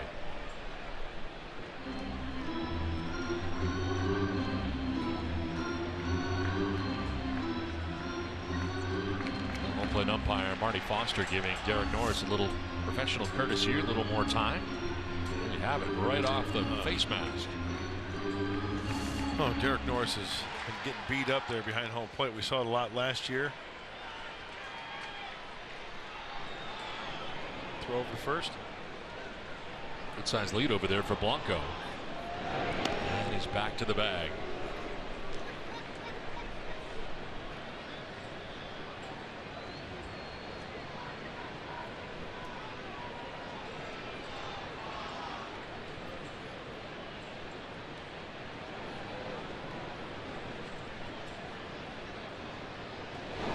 Bunting at it and fouling it off. Now 0-2.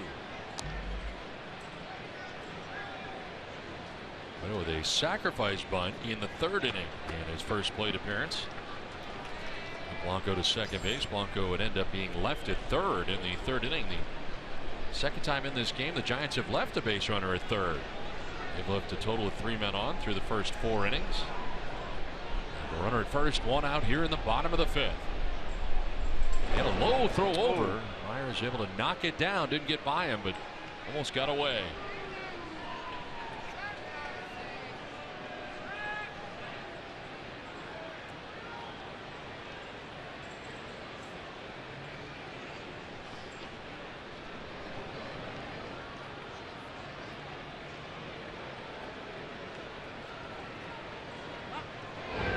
Check on Blanco, back to the bag. There's a full count over there at first base.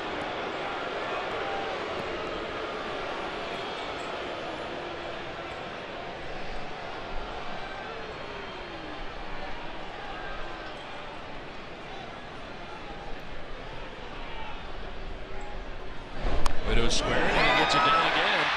Fair ball. Norris throws over his shoulder and in time. And a sacrifice gets Blanco to second base. The second sacrifice bunt for Johnny Cueto of this game. This time getting it down with 2 strikes on it. Well, it's time now for the Cholula flamethrower. And with Drew Palmer, it's 93. It's caliente. It's hot sauce. But it's not about the hot sauce. It's the location of the hot sauce. And he's been pitching quite well. That's why we got zeros up there tonight for Drew Pomeranz. 2 down, Gregor Blanco in scoring position. And it brings up Denard Span. Top of the order has popped out to third base and reached on an error. Made by Alexi Amarista at second base back in the third inning. And Span will take ball 1. The infielder's getting dirty right here on a grounder. You're right or left, trying to prevent that ball from going to the outfield. Don't want that runner from second to score.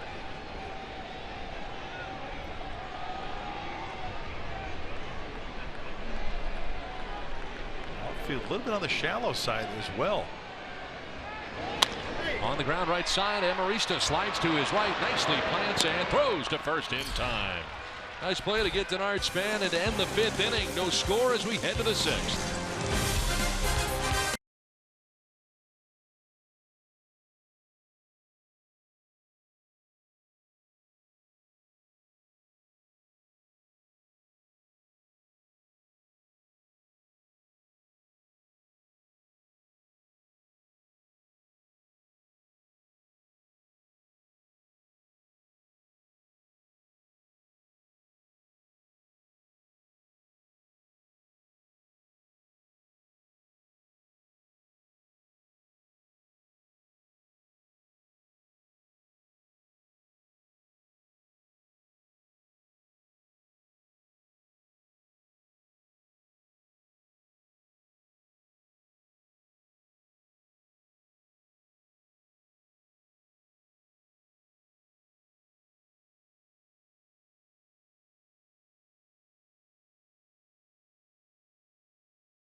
Johnny Cueto on the hill for the Giants, about to start his 6th inning of work. And what does he have going for him? We talk about it all the time. The deception in his delivery, and then pitching to all 4 quadrants of the strike zone. Down and away. That pitch was down the middle, but he took something off. It looked like a changeup.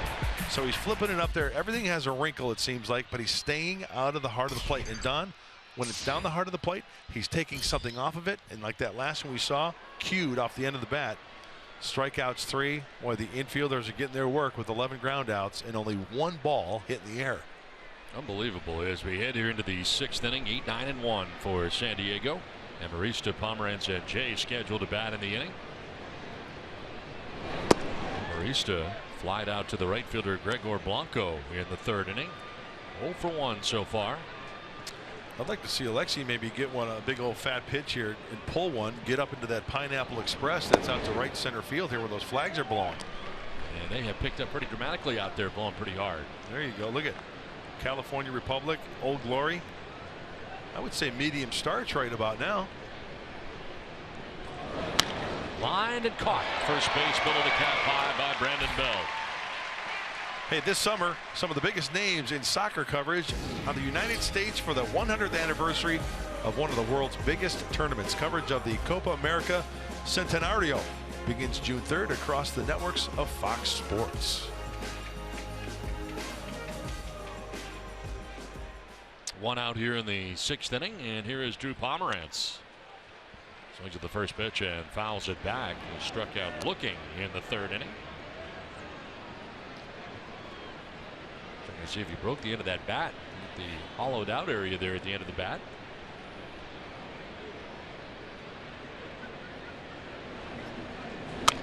Ground ball right side. It is Brandon Beltool taking himself to the bag. And another ground ball out. That's 12 in the game down for Cueto. 2 down in the inning. This copyrighted telecast is presented by authority of the San Diego Padres and may not be reproduced or retransmitted in any form. The accounts and descriptions of this game may not be disseminated without the express written consent of the San Diego Padres. When did you learn to do that without copy? How long ago was it? It's been about a year and a half. That's all? Yeah, and you know what? It's tough for me to memorize stuff, but reading it every night, it kind of just clicked, and I'm proud to say that I can do it without copy. No copy. You know what my goal is? To do the preamble of the Constitution. Wow. I know it's a challenge, but how cool would that be? Sorry about being patriotic and knowing about freedom. Yeah. And being able to memorize. Yeah, we the people of the United States of America, in order to form a more perfect union, establish tranquility, and like domestic tranquility. And some other stuff. Yeah, some other stuff about being free and being able to do whatever we want. Sorry about it, England. John Jay with a swing and a miss, and it's 1-2. You started so strong. I was so impressed, and then you just faded. But you're on your way. You're onto something there. Sort of incomplete is what I would give you on that. But I got the right idea. 1-2 pitch, a bloop to shallow left. Crawford going out and making the catch. Shortstop for the Giants out there to make the grab. We're on to the bottom of the 6th. No score from San Francisco.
ball games, but how about the defense of Will Myers helping out his infielders? Now Alexei Ramirez, he's got to be quick, bare hand the pick. Will Myers is there.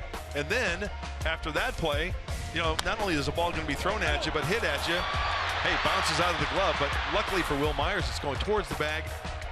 Nice footwork for the out. Will Myers wearing the long sleeves tonight in the mock turtleneck here at AT&T Park. Needs it. It's on the cool side tonight in San Francisco as we play into the bottom of the 6th inning. 2, 3, and 4 for the Giants. Tomlinson chops one left side. Wallace cuts it off. Sidearm toss to first. Nice play. Every day that Wallace plays more and more third base, and he's getting more and more comfortable at third base as well. It's time now for the In the Driver's Seat, brought to you by Kia. And so far, Pomerantz's been in the driver's seat, 5 1/3. Just the 2 hits, no runs, couple walks, and 3 strikeouts. Oh yeah, he's feeling very comfortable right now in a groove and in that driver's seat, just kind of kicking back, listening to some tunes, making some pitches, working quickly, enjoying the scenery. 1 out in the 6th inning for Matt Duffy, 1 for 2. Third baseman for the Giants has singled to right and struck out swinging. He has one of only 2 Giant hits in this game. Fly ball down the right field line, headed foul.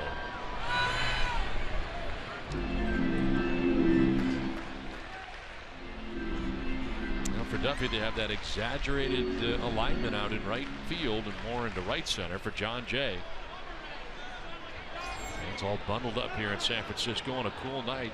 Breeze coming off the water into AT&T Park.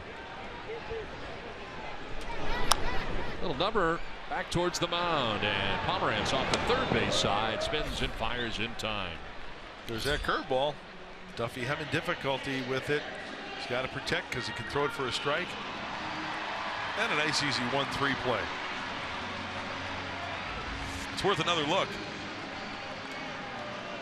Well, actually cued off the bat of Matt Duffy. The 2 down here in the 6th inning brings up Buster Posey. Hey, with the exception of that 3rd inning, Drew Pomeranz, not a heavy workload.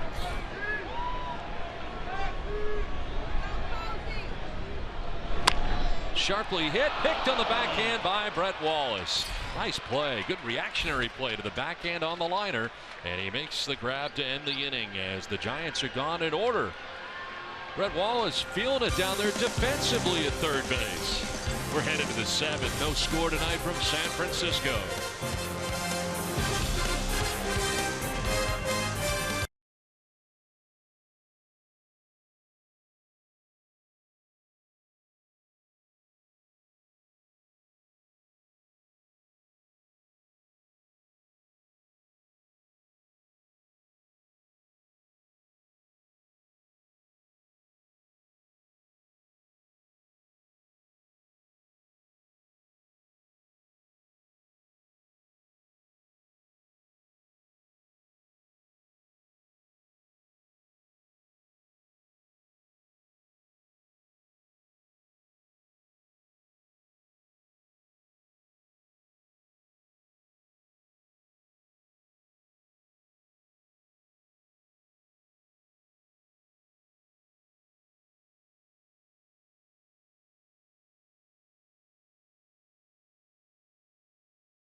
A scoreless game here into the 7th inning as the Padres and Giants well pitched a pitcher's duel tonight. Johnny Cueto matched up against Drew Pomeranz.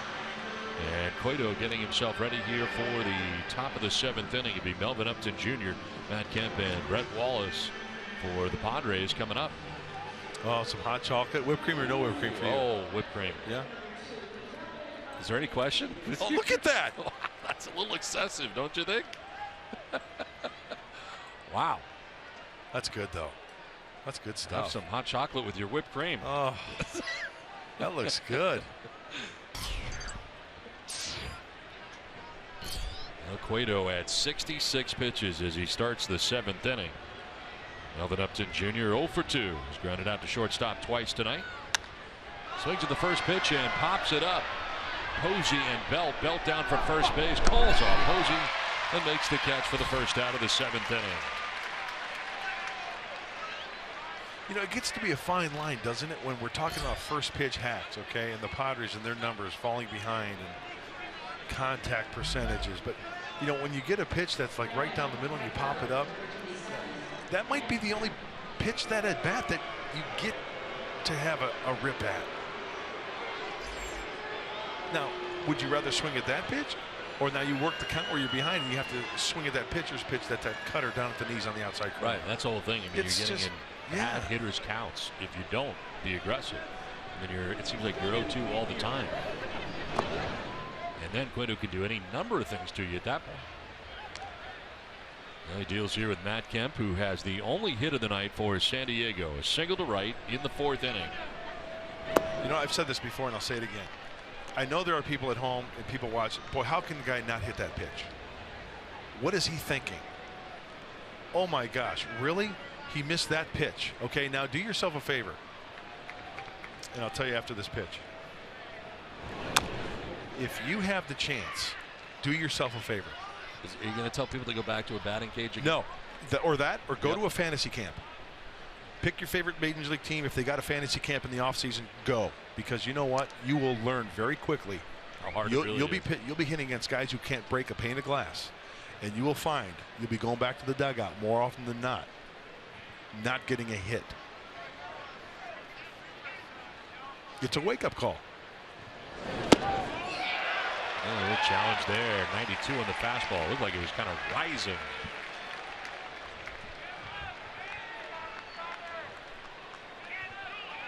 You know what I'm saying? Yeah, no, I hear you. You're talking to a guy whose career ended in high school, so I get it. Surprised you got that far. 2-2 pitch fouled back to the screen. The only hit of this game came back in the 4th inning, a single for Matt Kemp. And this was it. He went down and got a pitch. Looked like a two-seamer inside out, and very nicely for the base knock.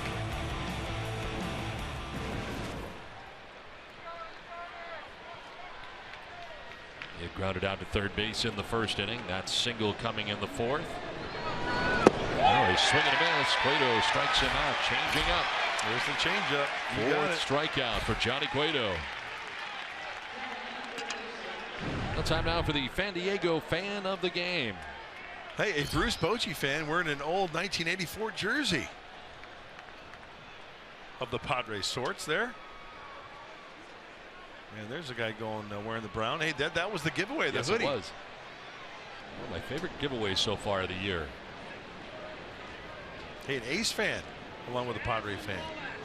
Brett Wallace takes a rip, a swing and a miss.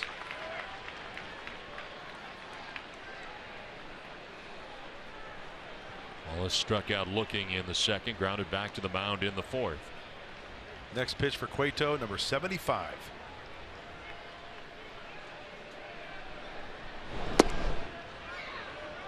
And it's up and away. They shift here on Wallace on the right side. Here's the breakdown. A few Niners mixed in there. Did you just say Niner? I did. Swing and a miss up over the top. Changeup's nasty right now. It is. He's got a good feel for that. We saw it against Matt Kemp for strikeout number 4. We just saw it there to go to 2 strikes. And look at the differential. 93 on the fastball, 79 on the off speed. And it was last game, I believe, in San Diego. Remember, Cueto threw a 94-mile-an-hour fastball in the 9th inning, which is impressive. Oh, the double hesitation. Did you see that? Yes. That was different. He went double rocker. Yeah. Well, he mixes in something very different here into the 7th inning. Stop. Wow. You look at that as a hitter and go, what? I know.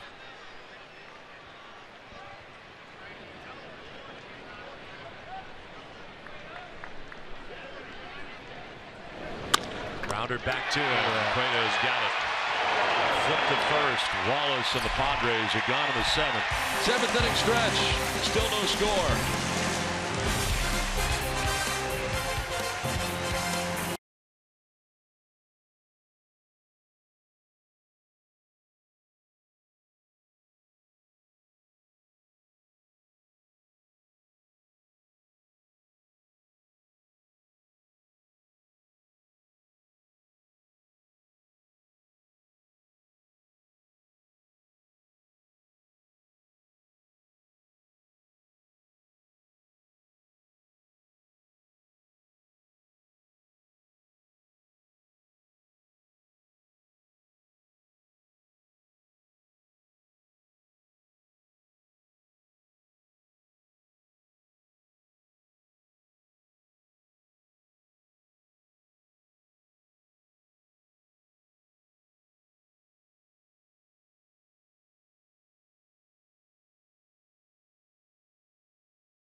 In San Francisco. Well, greater coverage of baseball is brought to you by T-Mobile. And what's going on around the big leagues? Well, Matt Latos, 6 innings pitched, 5 hits, 3 earned runs as part of a 6-1 record, I should say, with the White Sox and a 7-6 win against the Indians. How about Gio Gonzalez? 5 innings, giving up 7 earned runs, and he sees that ERA jump to 2.87, but still started 1.86. And Brian Mattis traded to the Braves for 2 minor league pitchers. Mattis such a big part of the Orioles bullpen over the years, and on his way to Atlanta. Yeah, Torero, USD guy, Brian Mattis. Pitched for Rich Hill up there in USD. Great program they got, so he's going to Atlanta where they need mucho help. And Pagan leading it off here for the Giants. 0-4-2 in the game. It's fouled out to Myers at first, grounded out to third base. Mentioned Pomerantz's longest outing innings-wise is 7. Here he is in the 7th. And the strike in there. Pitch count for him, 88 total, 56 for strikes on the night.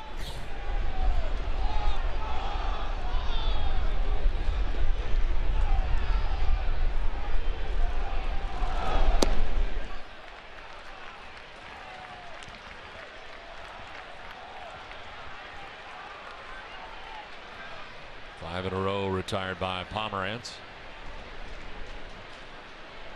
He's had 3 1-2-3 innings in this ball game tonight, and did not miss by much there. A little bit low apparently. And a leadoff walk. That's the second leadoff walk that he has allowed in tonight's game, and this one leads off the 7th inning. He didn't miss. That was a strike. That's exactly where Drew Pomerantz wanted to be. It's worth another look as Derek Norris wanted it down and in. It's right there. Foxtrax had it as a strike. Third walk of the night allowed by Drew Pomerantz, and it brings up Brandon Belt. Belt is 0 for 2, grounding out to third, grounding out to first.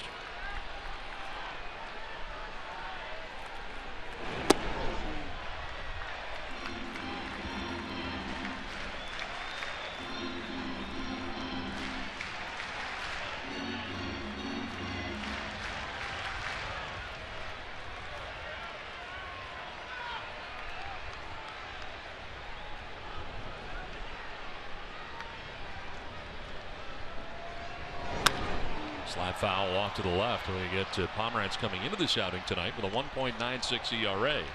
So you look at tonight, and he has allowed no runs.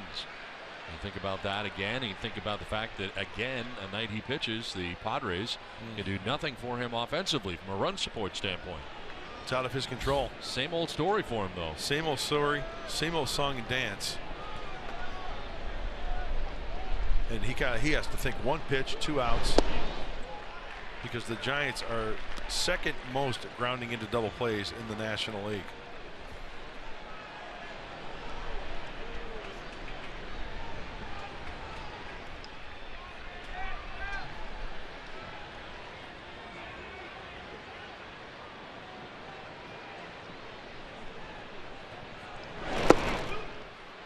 Outside, ball 3. Next pitch will be the 95th of the outing for Pomeranz. We had nobody out here in the 7th inning. Not seen action in either pen in this game tonight, and there's been no reason for it. Both starters have been outstanding. There's 3 hits combined in the 2 teams tonight. And a swing and a miss. Chasing is Brandon Belt at that pitch. You know, judging by that swing, I think he had swing in his mind even before the pitch was thrown. Guessing. 3-1 count. Realizing that Pomeranz has to come after him, and fortunately for Drew, he swings at a bad pitch. It's only the 4th 3-ball count tonight for the left-hander.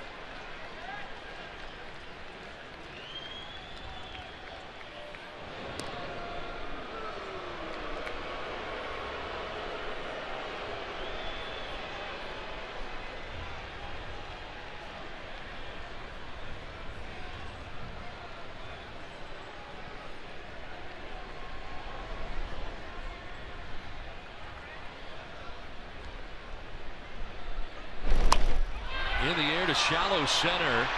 Jay coming in hard, will get there to make the catch. Good running catch. First look, it looked like it may get down in front of Jay, but he broke pretty quickly and came on hard into shallow left center and makes the grab on Belt for the first out here at the bottom of the 7th inning. So many things an outfielder has to deal with when there's a ball popped up like that. You hear the ball off the bat. It seemed like it was off the end of the bat. Sometimes they'll take a step back. Sometimes they'll hold their ground for a split second. And John Jay, you know, that means he made up his ground very, very quickly with the 2-handed grab there on the run. Runner at first, 1 out. Brandon Crawford now the batter.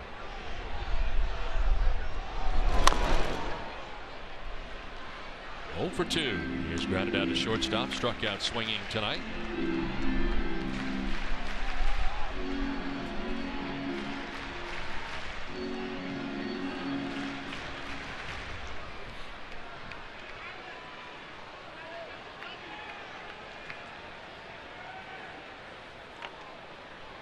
Crawford has been so good defensively, just 1 error and 176 total chances. Leads National League shortstops in fielding percentage. What he can do defensively is that one almost got away. Offensively coming in, hitting at .255, but 0 for 2 tonight so far. Hey, this game might boil down to 1 pitch. Might boil down to 1 miscue. An errant throw.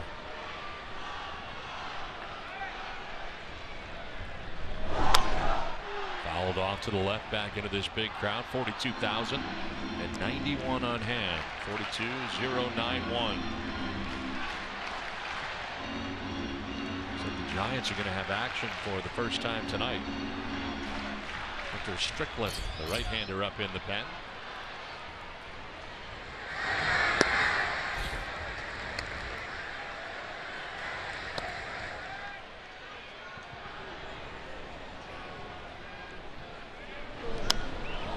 Fouls it back to the screen, hangs it 1 and 2.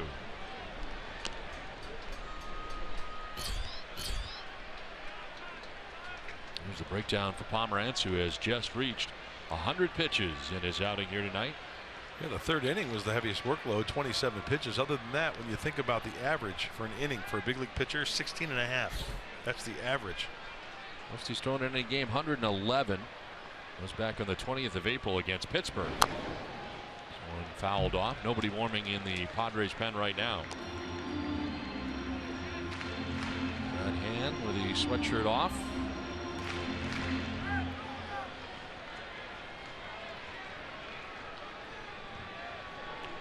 But so far not warming. Pagan at first base with a leadoff walk, has relatively short lead over there. One out in the inning, and a check on him here by Pomeranz.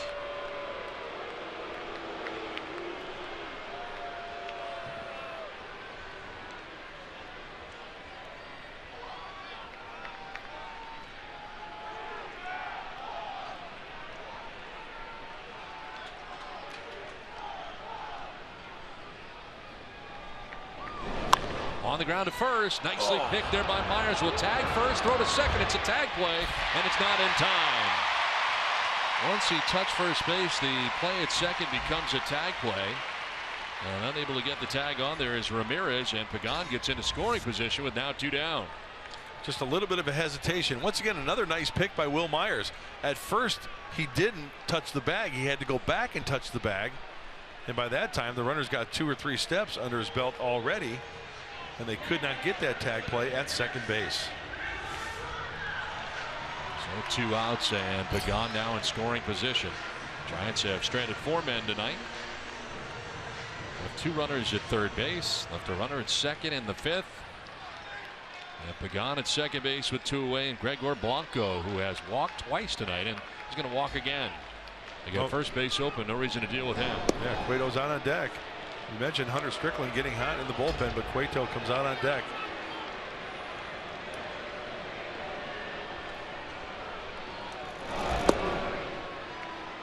So this will be the 4th walk of the night given up by Pomeranz, the first of the intentional variety.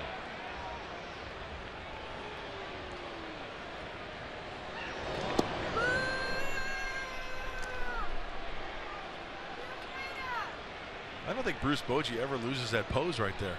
That's it. This is He's pretty got much the his hands stance, folded right? as he just walks away. Probably checking with his bench coach Ron Wotus as here comes Johnny Cueto. He's got several standing ovations leaving the mound tonight. A standing ovation after he got down his 2nd sacrifice bunt of the night in the 5th inning. Now he's coming to the plate with runners at first and second and 2 down.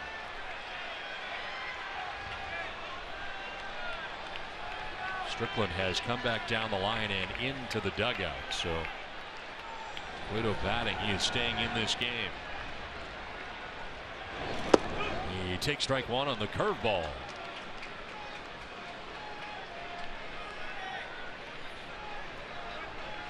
Sacrifice went 3-4 in the 3rd inning, and then 2-3 in the 5th inning.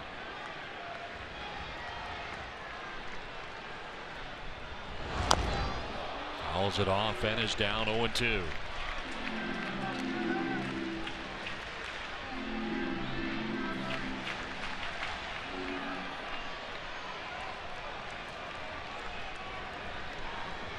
Look at the pitch count for Cueto in this game.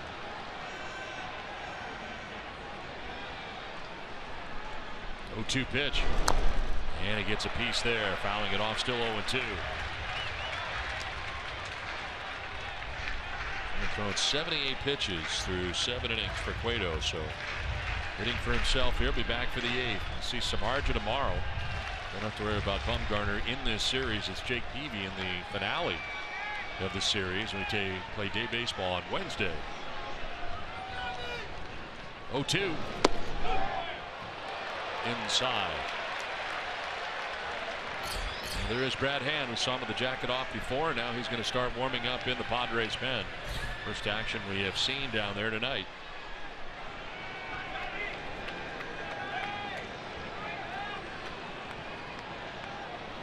This will tie a season high in pitches, and a swing and a miss with his 111th pitch of the night for Pomeranz. Strikes out Cueto. We're through 7 without a score. It's on to the 8th.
All right, Mike, thanks very much. As we head along to the 8th inning, it'll be Will Myers leading it off here against Johnny Cueto.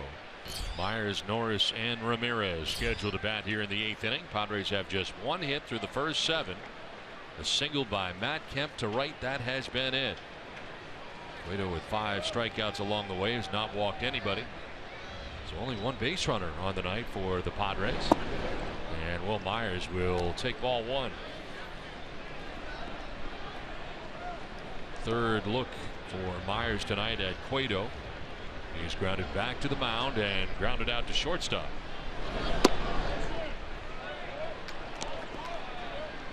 You know what's a misconception in baseball? What's that? When people say, now there are times when teams look flat, yes, but good pitching will always make a team look flat. So even with the way Drew Pomerantz is pitching, right, people might say, oh, the extra inning game. You know, yeah, sure. You know, it's a long season, folks. I mean, you get tired when you play 9 innings over long haul. But because of the pitching tonight, they're probably, you know, people say, well, both teams look flat. In the air down the left field line, Pagan with a long run will get there. Makes the catch in fair ground. Right before running into foul ground, and Myers is retired for the first out here of the 8th. So my point is, when you see good pitching, yeah, looks like a lack of effort. It does, but that's farthest from the truth. One down here in the 8th. 11 in a row now retired by Cueto. And it brings up Derek Norris. 0 for 2. He's grounded out to short on 2 occasions.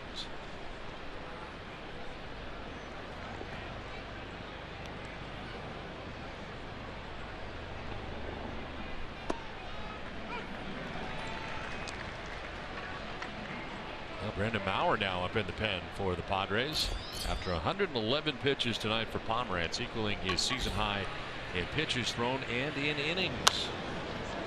High ball foul off to the right out of play. 0-2.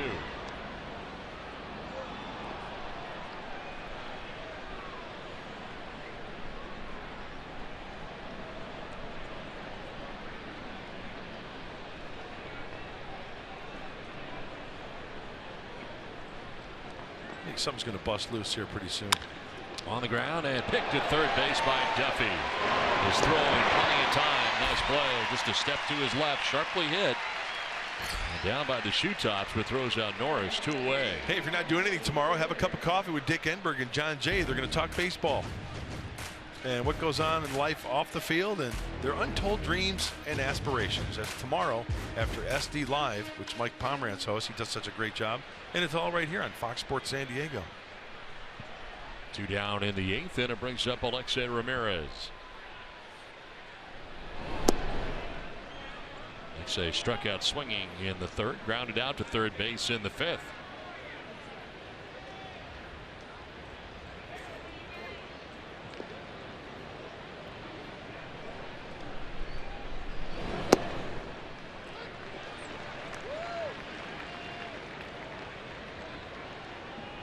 To start the game, Ramirez with very good numbers, 10 for 17 against Cueto coming in, but so far tonight 0 for 2.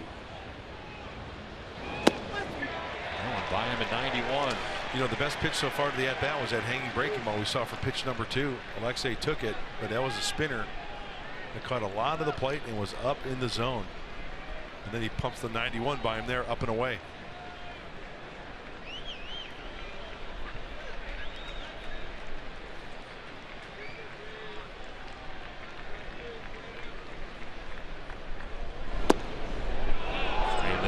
Posey.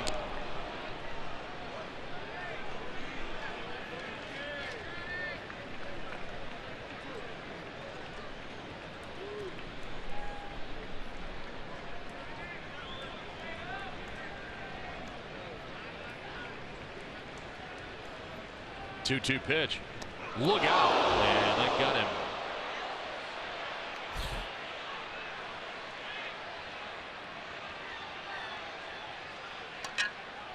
Paul Navarro, the trainer, racing out there along with Andy Green. Already there is Glenn Hoffman to check on Alexei Ramirez.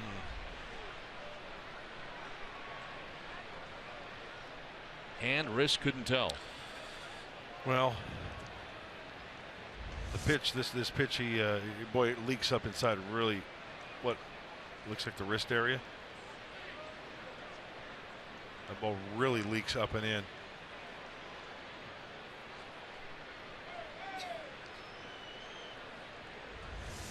And, you know, after pitching him away, you're kind of maybe anticipating a pitch away. And Cueto, who has good control, and that one just got away from him. One of the very few pitches that have gotten away from him.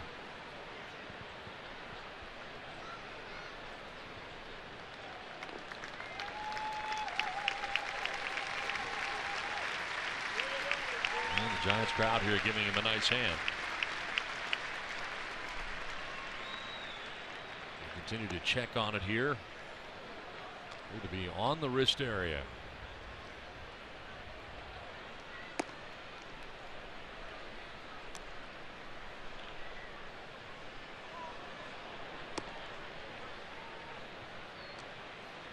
Tossing a few as they check on Alexei.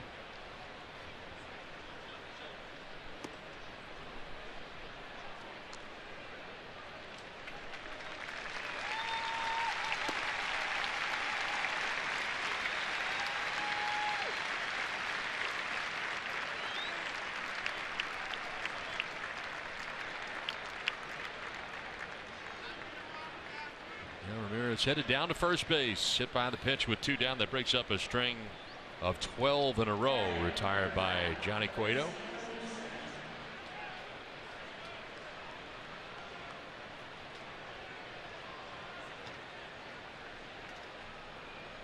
So at first with 2 down, and Alexei Ramirez coming up.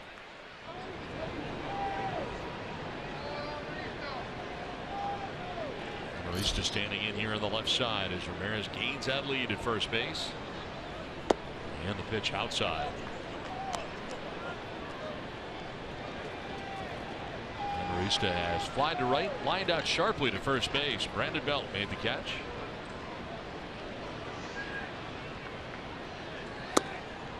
And the strike on the inside corner.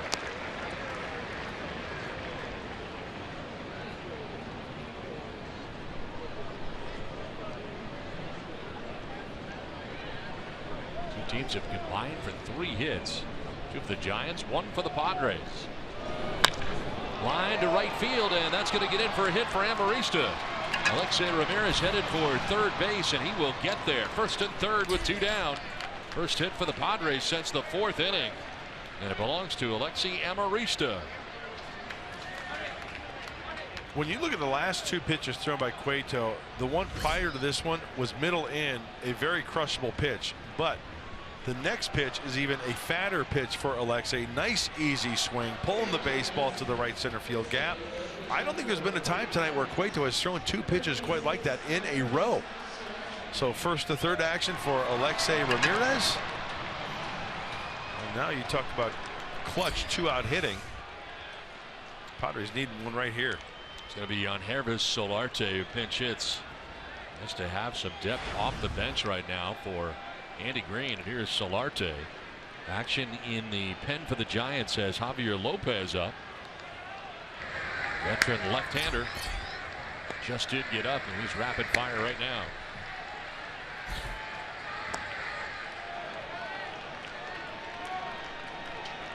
So the go-ahead run 90 feet away right now, and Alexei Ramirez with 2 outs here in the 8th inning. And Solarte will take ball 1.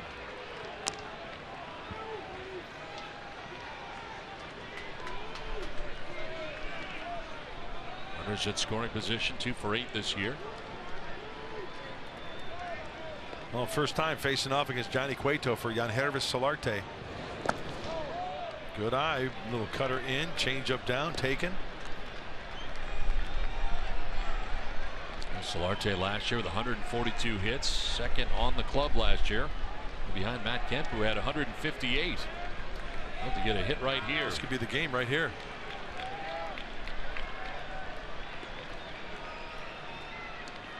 Two-0 pitch, and a chopper foul outside of first.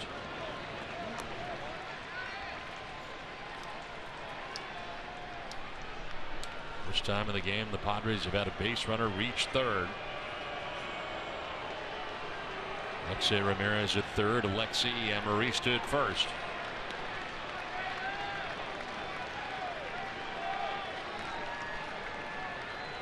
Looks like maybe a fastball away here, two-seamer.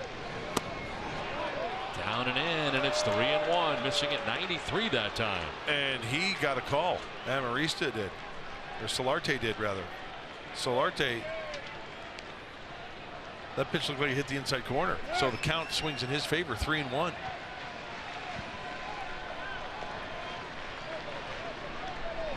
Solarte on the ground, foul, and now a full count with 2 outs. Runners at first and third. 42,091 coming to their feet here in San Francisco.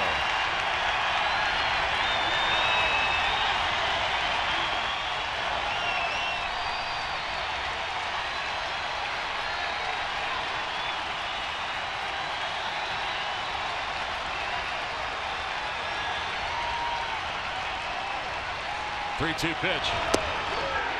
Strike 3 call. Over the inside corner, and Solarte is frozen as Cueto gets out of the jam. And we head to the last of the 8th, still without a score. He is fired up as he gets the strikeout. Padres leave a runner at third.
Eighth inning, our Cricket Wireless Something to Smile About focuses on. Open up to Junior, have a little fun prior to the ball game here. And before we got it started, kids coming out from all sides as they take the field, a chance to say hello to a big leaguer. Now we head along here to the bottom of the 8th inning. This pitching change is brought to you by El Cajon Ford. And into the game for the Padres now is Brandon Bauer. He pitched yesterday in the 8th inning. 1 inning, 1 hit, 1 run, 1 strikeout. Ground ball foul outside of first. It is now crunch time. We are scoreless, bottom of the 8th. We've got a good one going on here. Pomeranz tonight going the first 7 innings, giving up just 2 hits, no runs. Walked 4, 1 was intentional, and struck out 4 through 111 pitches.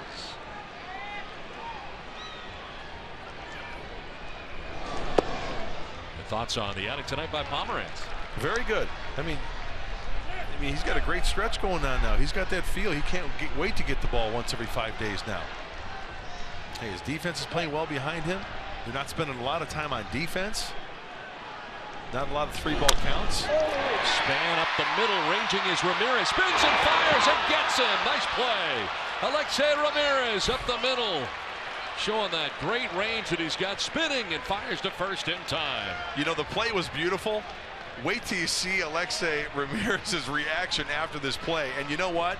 Sore wrist, my eye. 1 hop, 2 hop, spin, throw. Nice.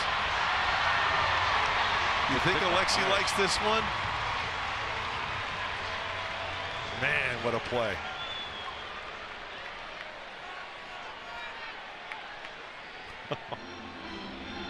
Spun around again, just for good measure. One down here in the 8th, and it brings up Kelby Tomlinson. Actually going to be Joe Panik coming up here to pinch hit for Kelby Tomlinson. And Panik jumping on the first pitch, fouling it back to the screen. Hey, this is where the intensity level goes another notch. In a game like this, defensively, you're going to be diving, trying to make those plays. That's a huge first out. Oh, he's been fun to watch. Joe Panik off the bench here to pinch hit with 1 out in the bottom of the 8th. Kelby Tomlinson had been 1 for 3 as one of the 2 Giants hits on the night for Bruce Bochy.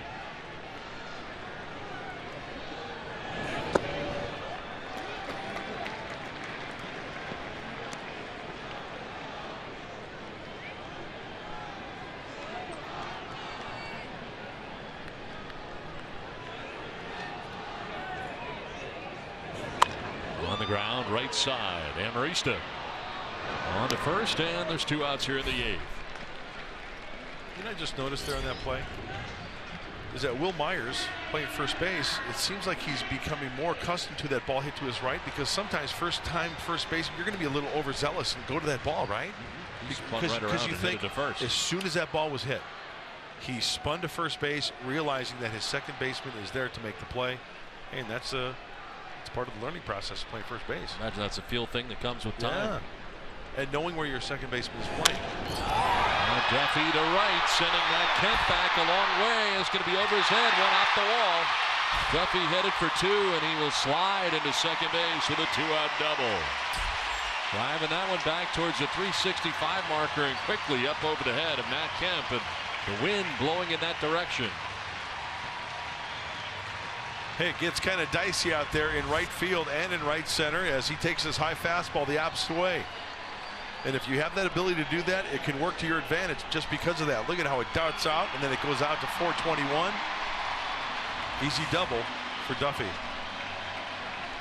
Well, now Buster Posey has a chance.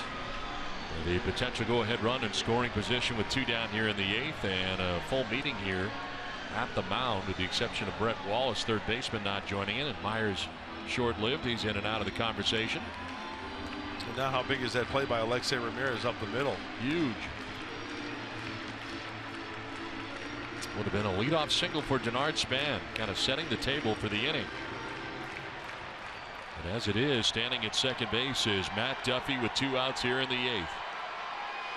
And they're going to put on Posey with first base open. Not going to deal with Posey. They'll take their chances with Angel Pagan.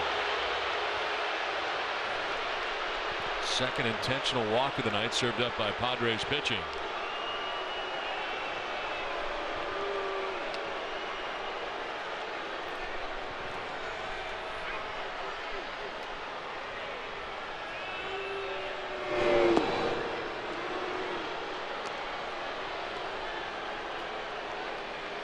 They'll take the bat out of the hands here of Buster Posey with 2 outs in the 8th. Well, Pagan 1 for 3 with a strikeout versus Mauer in his career. He'll be batting from the left side, the switch hitter.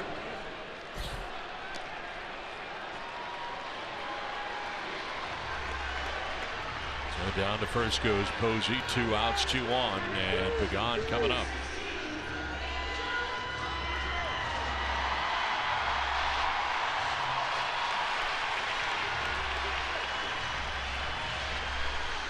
That's clutch right there. 2 outs with runners in scoring position. Whew. Tonight he has fouled out to Will Myers at first base, grounded out to third base, and last time up walked. Well, that was against Pomeranz. I'm guessing first pitch breaking ball. Maybe even a changeup.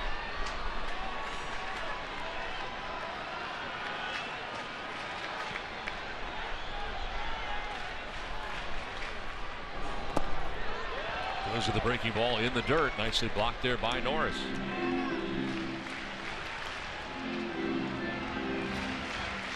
You didn't think he'd start him with a fastball? No. He's looking to get a number 1 around the plate, driving that run. But with the first pitch breaking ball for a ball now. He works to the advantage of Pagan possibly getting a fastball.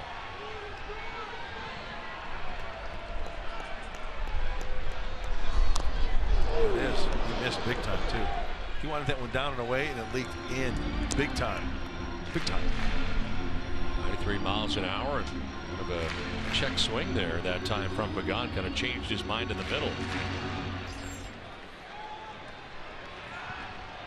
Matt Duffy at second base, Buster Posey at first base. 2 down here in the Giants' 8th inning.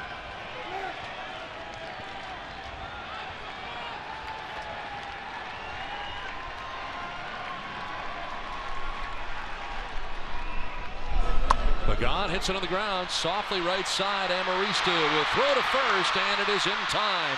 And out of the jam of the Padres in the 8th. We head to the 9th. Scoreless in this game, and Alexi Amarista at second base taking care of this.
Presents Padres Baseball, brought to you by San Diego's best window company, Simply Great Windows. By Petco, your complete pet store. And by your San Diego County Lexus dealers. Beautiful city of San Francisco. Alcatraz in the background as we head here to the 9th inning. Scoreless game, and Johnny Cueto back on the mound here for the Giants.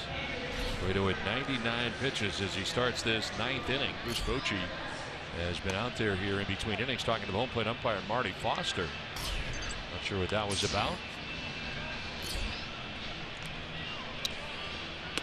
Trying to, Joe Panik, as we mentioned, went into second base after hitting there for Tomlinson. Looks like somebody's going to left. Looks like Brandon Belton left.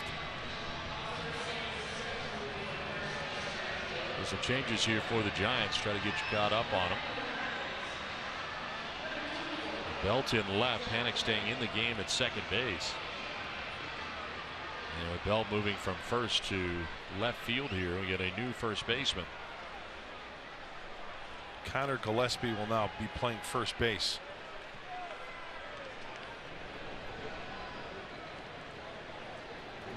John Jay leads it off here in the 9th. Jay 0 for 3. He's grounded out twice, popped out to shortstop. And a foul to the screen, 0-2. Well, toughest innings for Cueto may have been his last, that 8th inning. The Padres had runners at first and third with 2 outs, but he got Solarte to strike out looking, and it ended the 8th inning.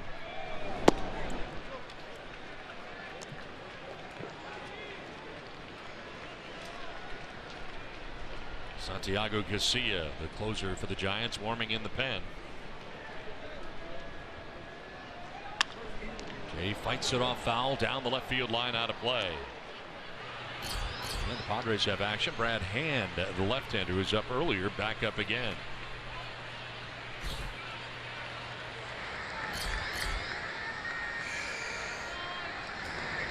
Cueto, who has thrown 2 complete games against the Padres this season, is pitching in the 9th inning. Here's a ground ball to second base. Hannick on to first to Gillespie for the first out of the 9th.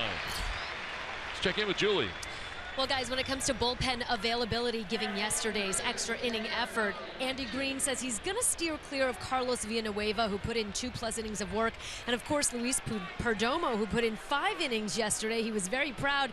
He said that Luis said to him in the training room, "Hey, I can give you 1 today. I'm good for 1." And of course, don't forget, call up Keith Hessler, today's addition from AAA El Paso, also available. All right, Julie, thanks very much. Melvin Upton Jr. takes a healthy hack right there. 0-for-3 in the game, is grounded out to shortstop twice and fouled out to the first baseman at the time, Brandon Belt. You know, speaking about Perdomo, that's like you said earlier, Don. That's almost like a start. It might be 4 or 5 days before he might get out there again. He throw 86 pitches. Very intense too. Extra inning ball game. He's going to need at least probably 3 days rest. Foul back to the screen, and it's 1-2. Oh, one of the few pitches this evening as we see double barrel action. Hand on the right, Rodney on the left. But those pitches that Cueto, that one right there was outer half, caught a lot of plate, and we've seen Melvin Upton Jr. crush that type of pitch recently.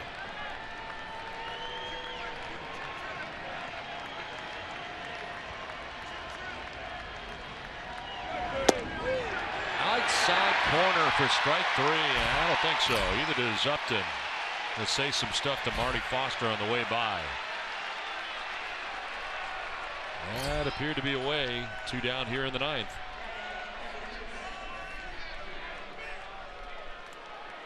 That's what he's got available. Still plenty of arms, plenty of bats. Position players left for Andy Green. Let's take a look at that last pitch. Fox Track's pretty accurate. Had it off the plate.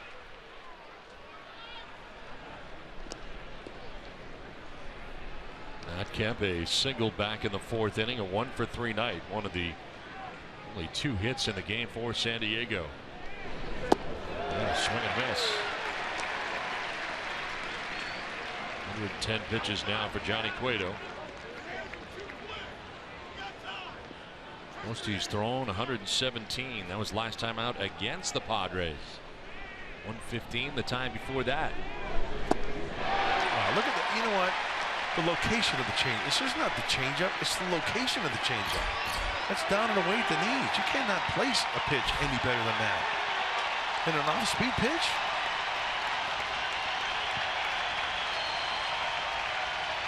One-two pitch.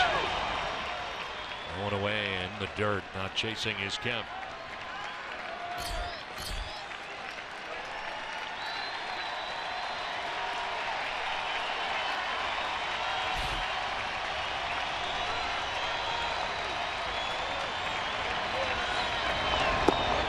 Ball 3, full count. 3 changeups in a row.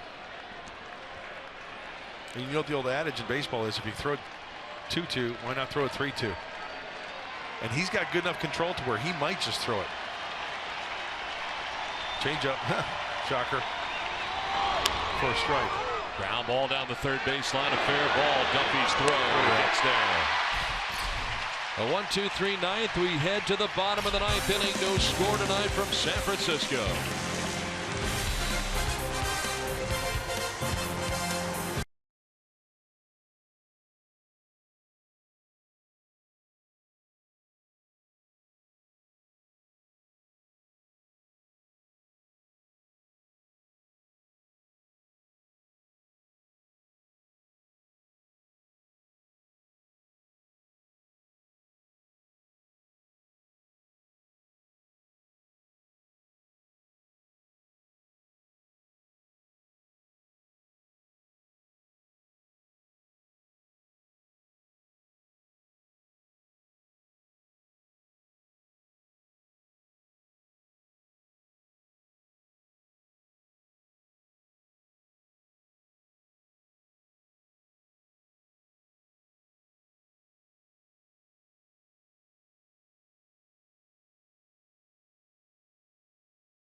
And a lot of strikeouts here tonight as Johnny Cueto on the hill tonight.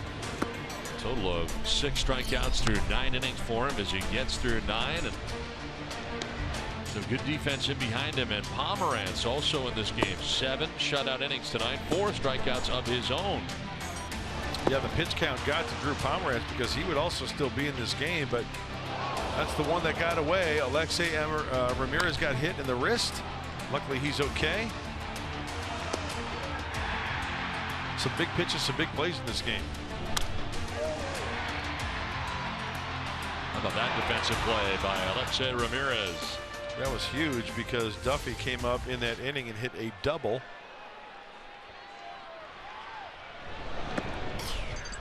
Brandon Belt here leading it off against the new Padres pitcher Brad Hand.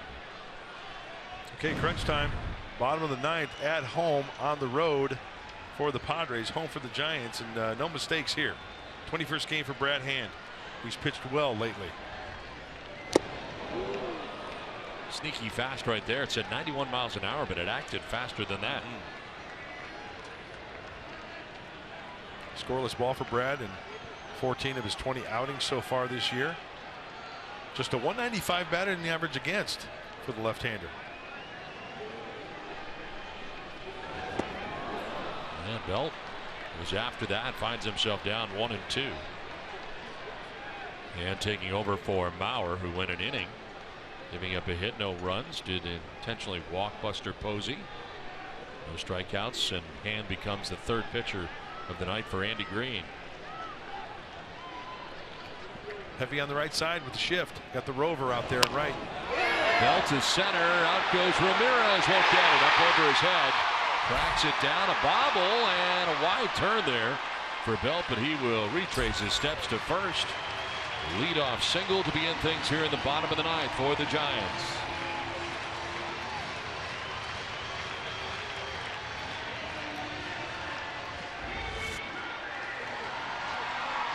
Out in front of it a little bit too much. That was the sweeping breaking ball. There's the bobble.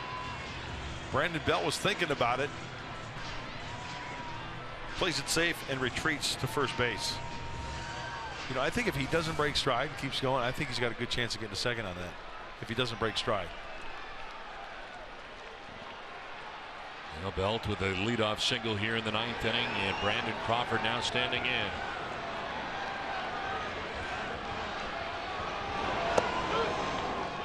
Breaking ball for strike 1.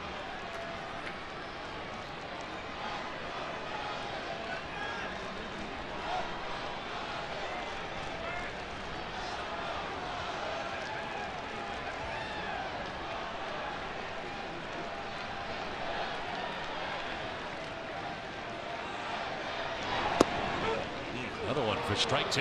Those are 2 nasty breakers back to back.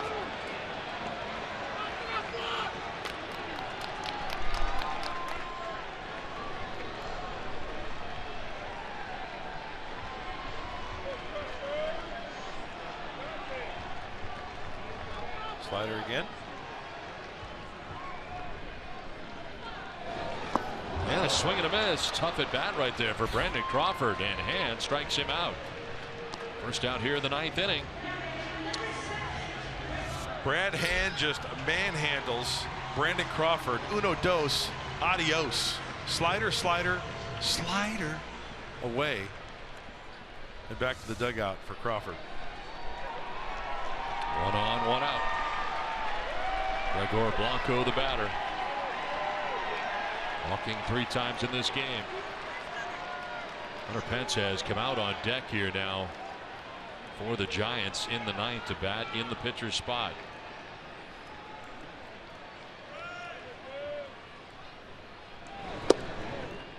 Strike 1.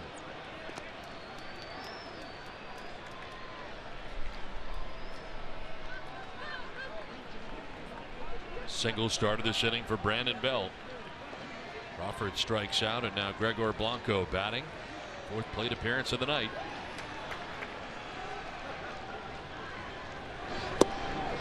Strike 2.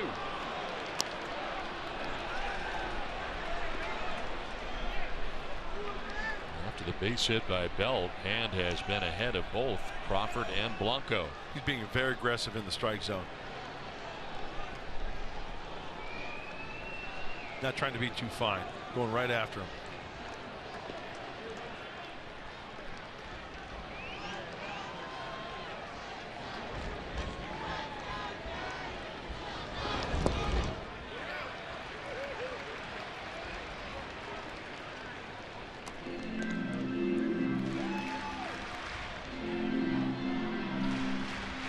Pence waiting on deck. Giants batting here in the bottom of the 9th inning. Well pitched ball game, both sides here tonight.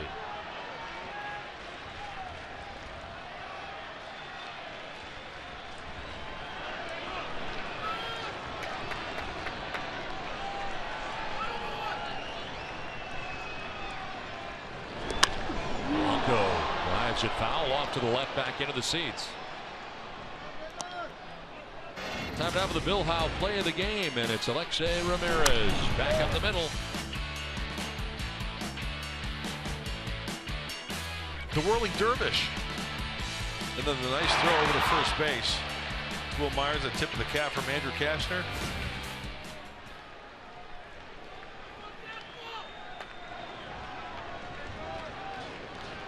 Brandon Belt at first base, 1 out. Hand with a 1-2 pitch. Blanco will pop it up. Down comes Wallace, third baseman, to make the catch for the 2nd out of the 9th. So 2-way, and that'll bring up the pinch hitter, Hunter Pence.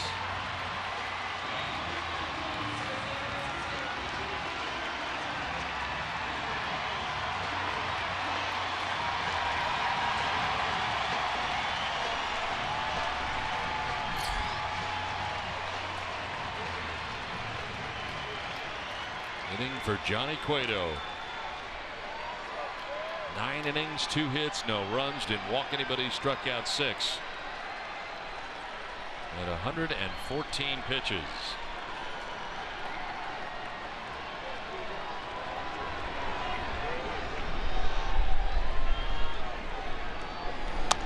That's all fouled off to the right out of play.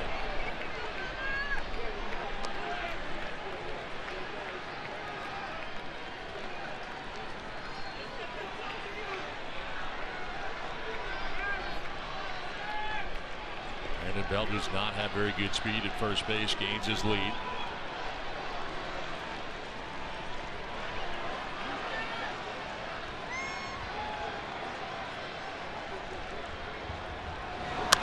Hensel will pop it up with a shallow right. Out goes Amarista. In comes Kemp, and look out! Oh, Can't catch it. Come on! Around comes Brandon Belt, and the Giants will walk off with the win. A pop-up into short right field out of the reach of Amarista, and Kemp couldn't catch it. And the Giants will win it.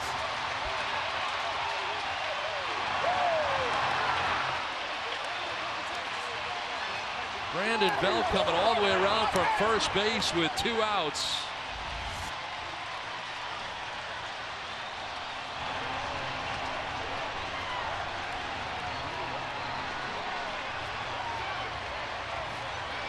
Playing on the deep side, going in, coming out. Bottom line, ball's got to be caught. Somebody's got to take charge. Oy vey. It is ruled a double, and Belt comes all the way around from first base to score and win it for the Giants. Stunning here tonight from San Francisco as we send it to Mike Pomerantz.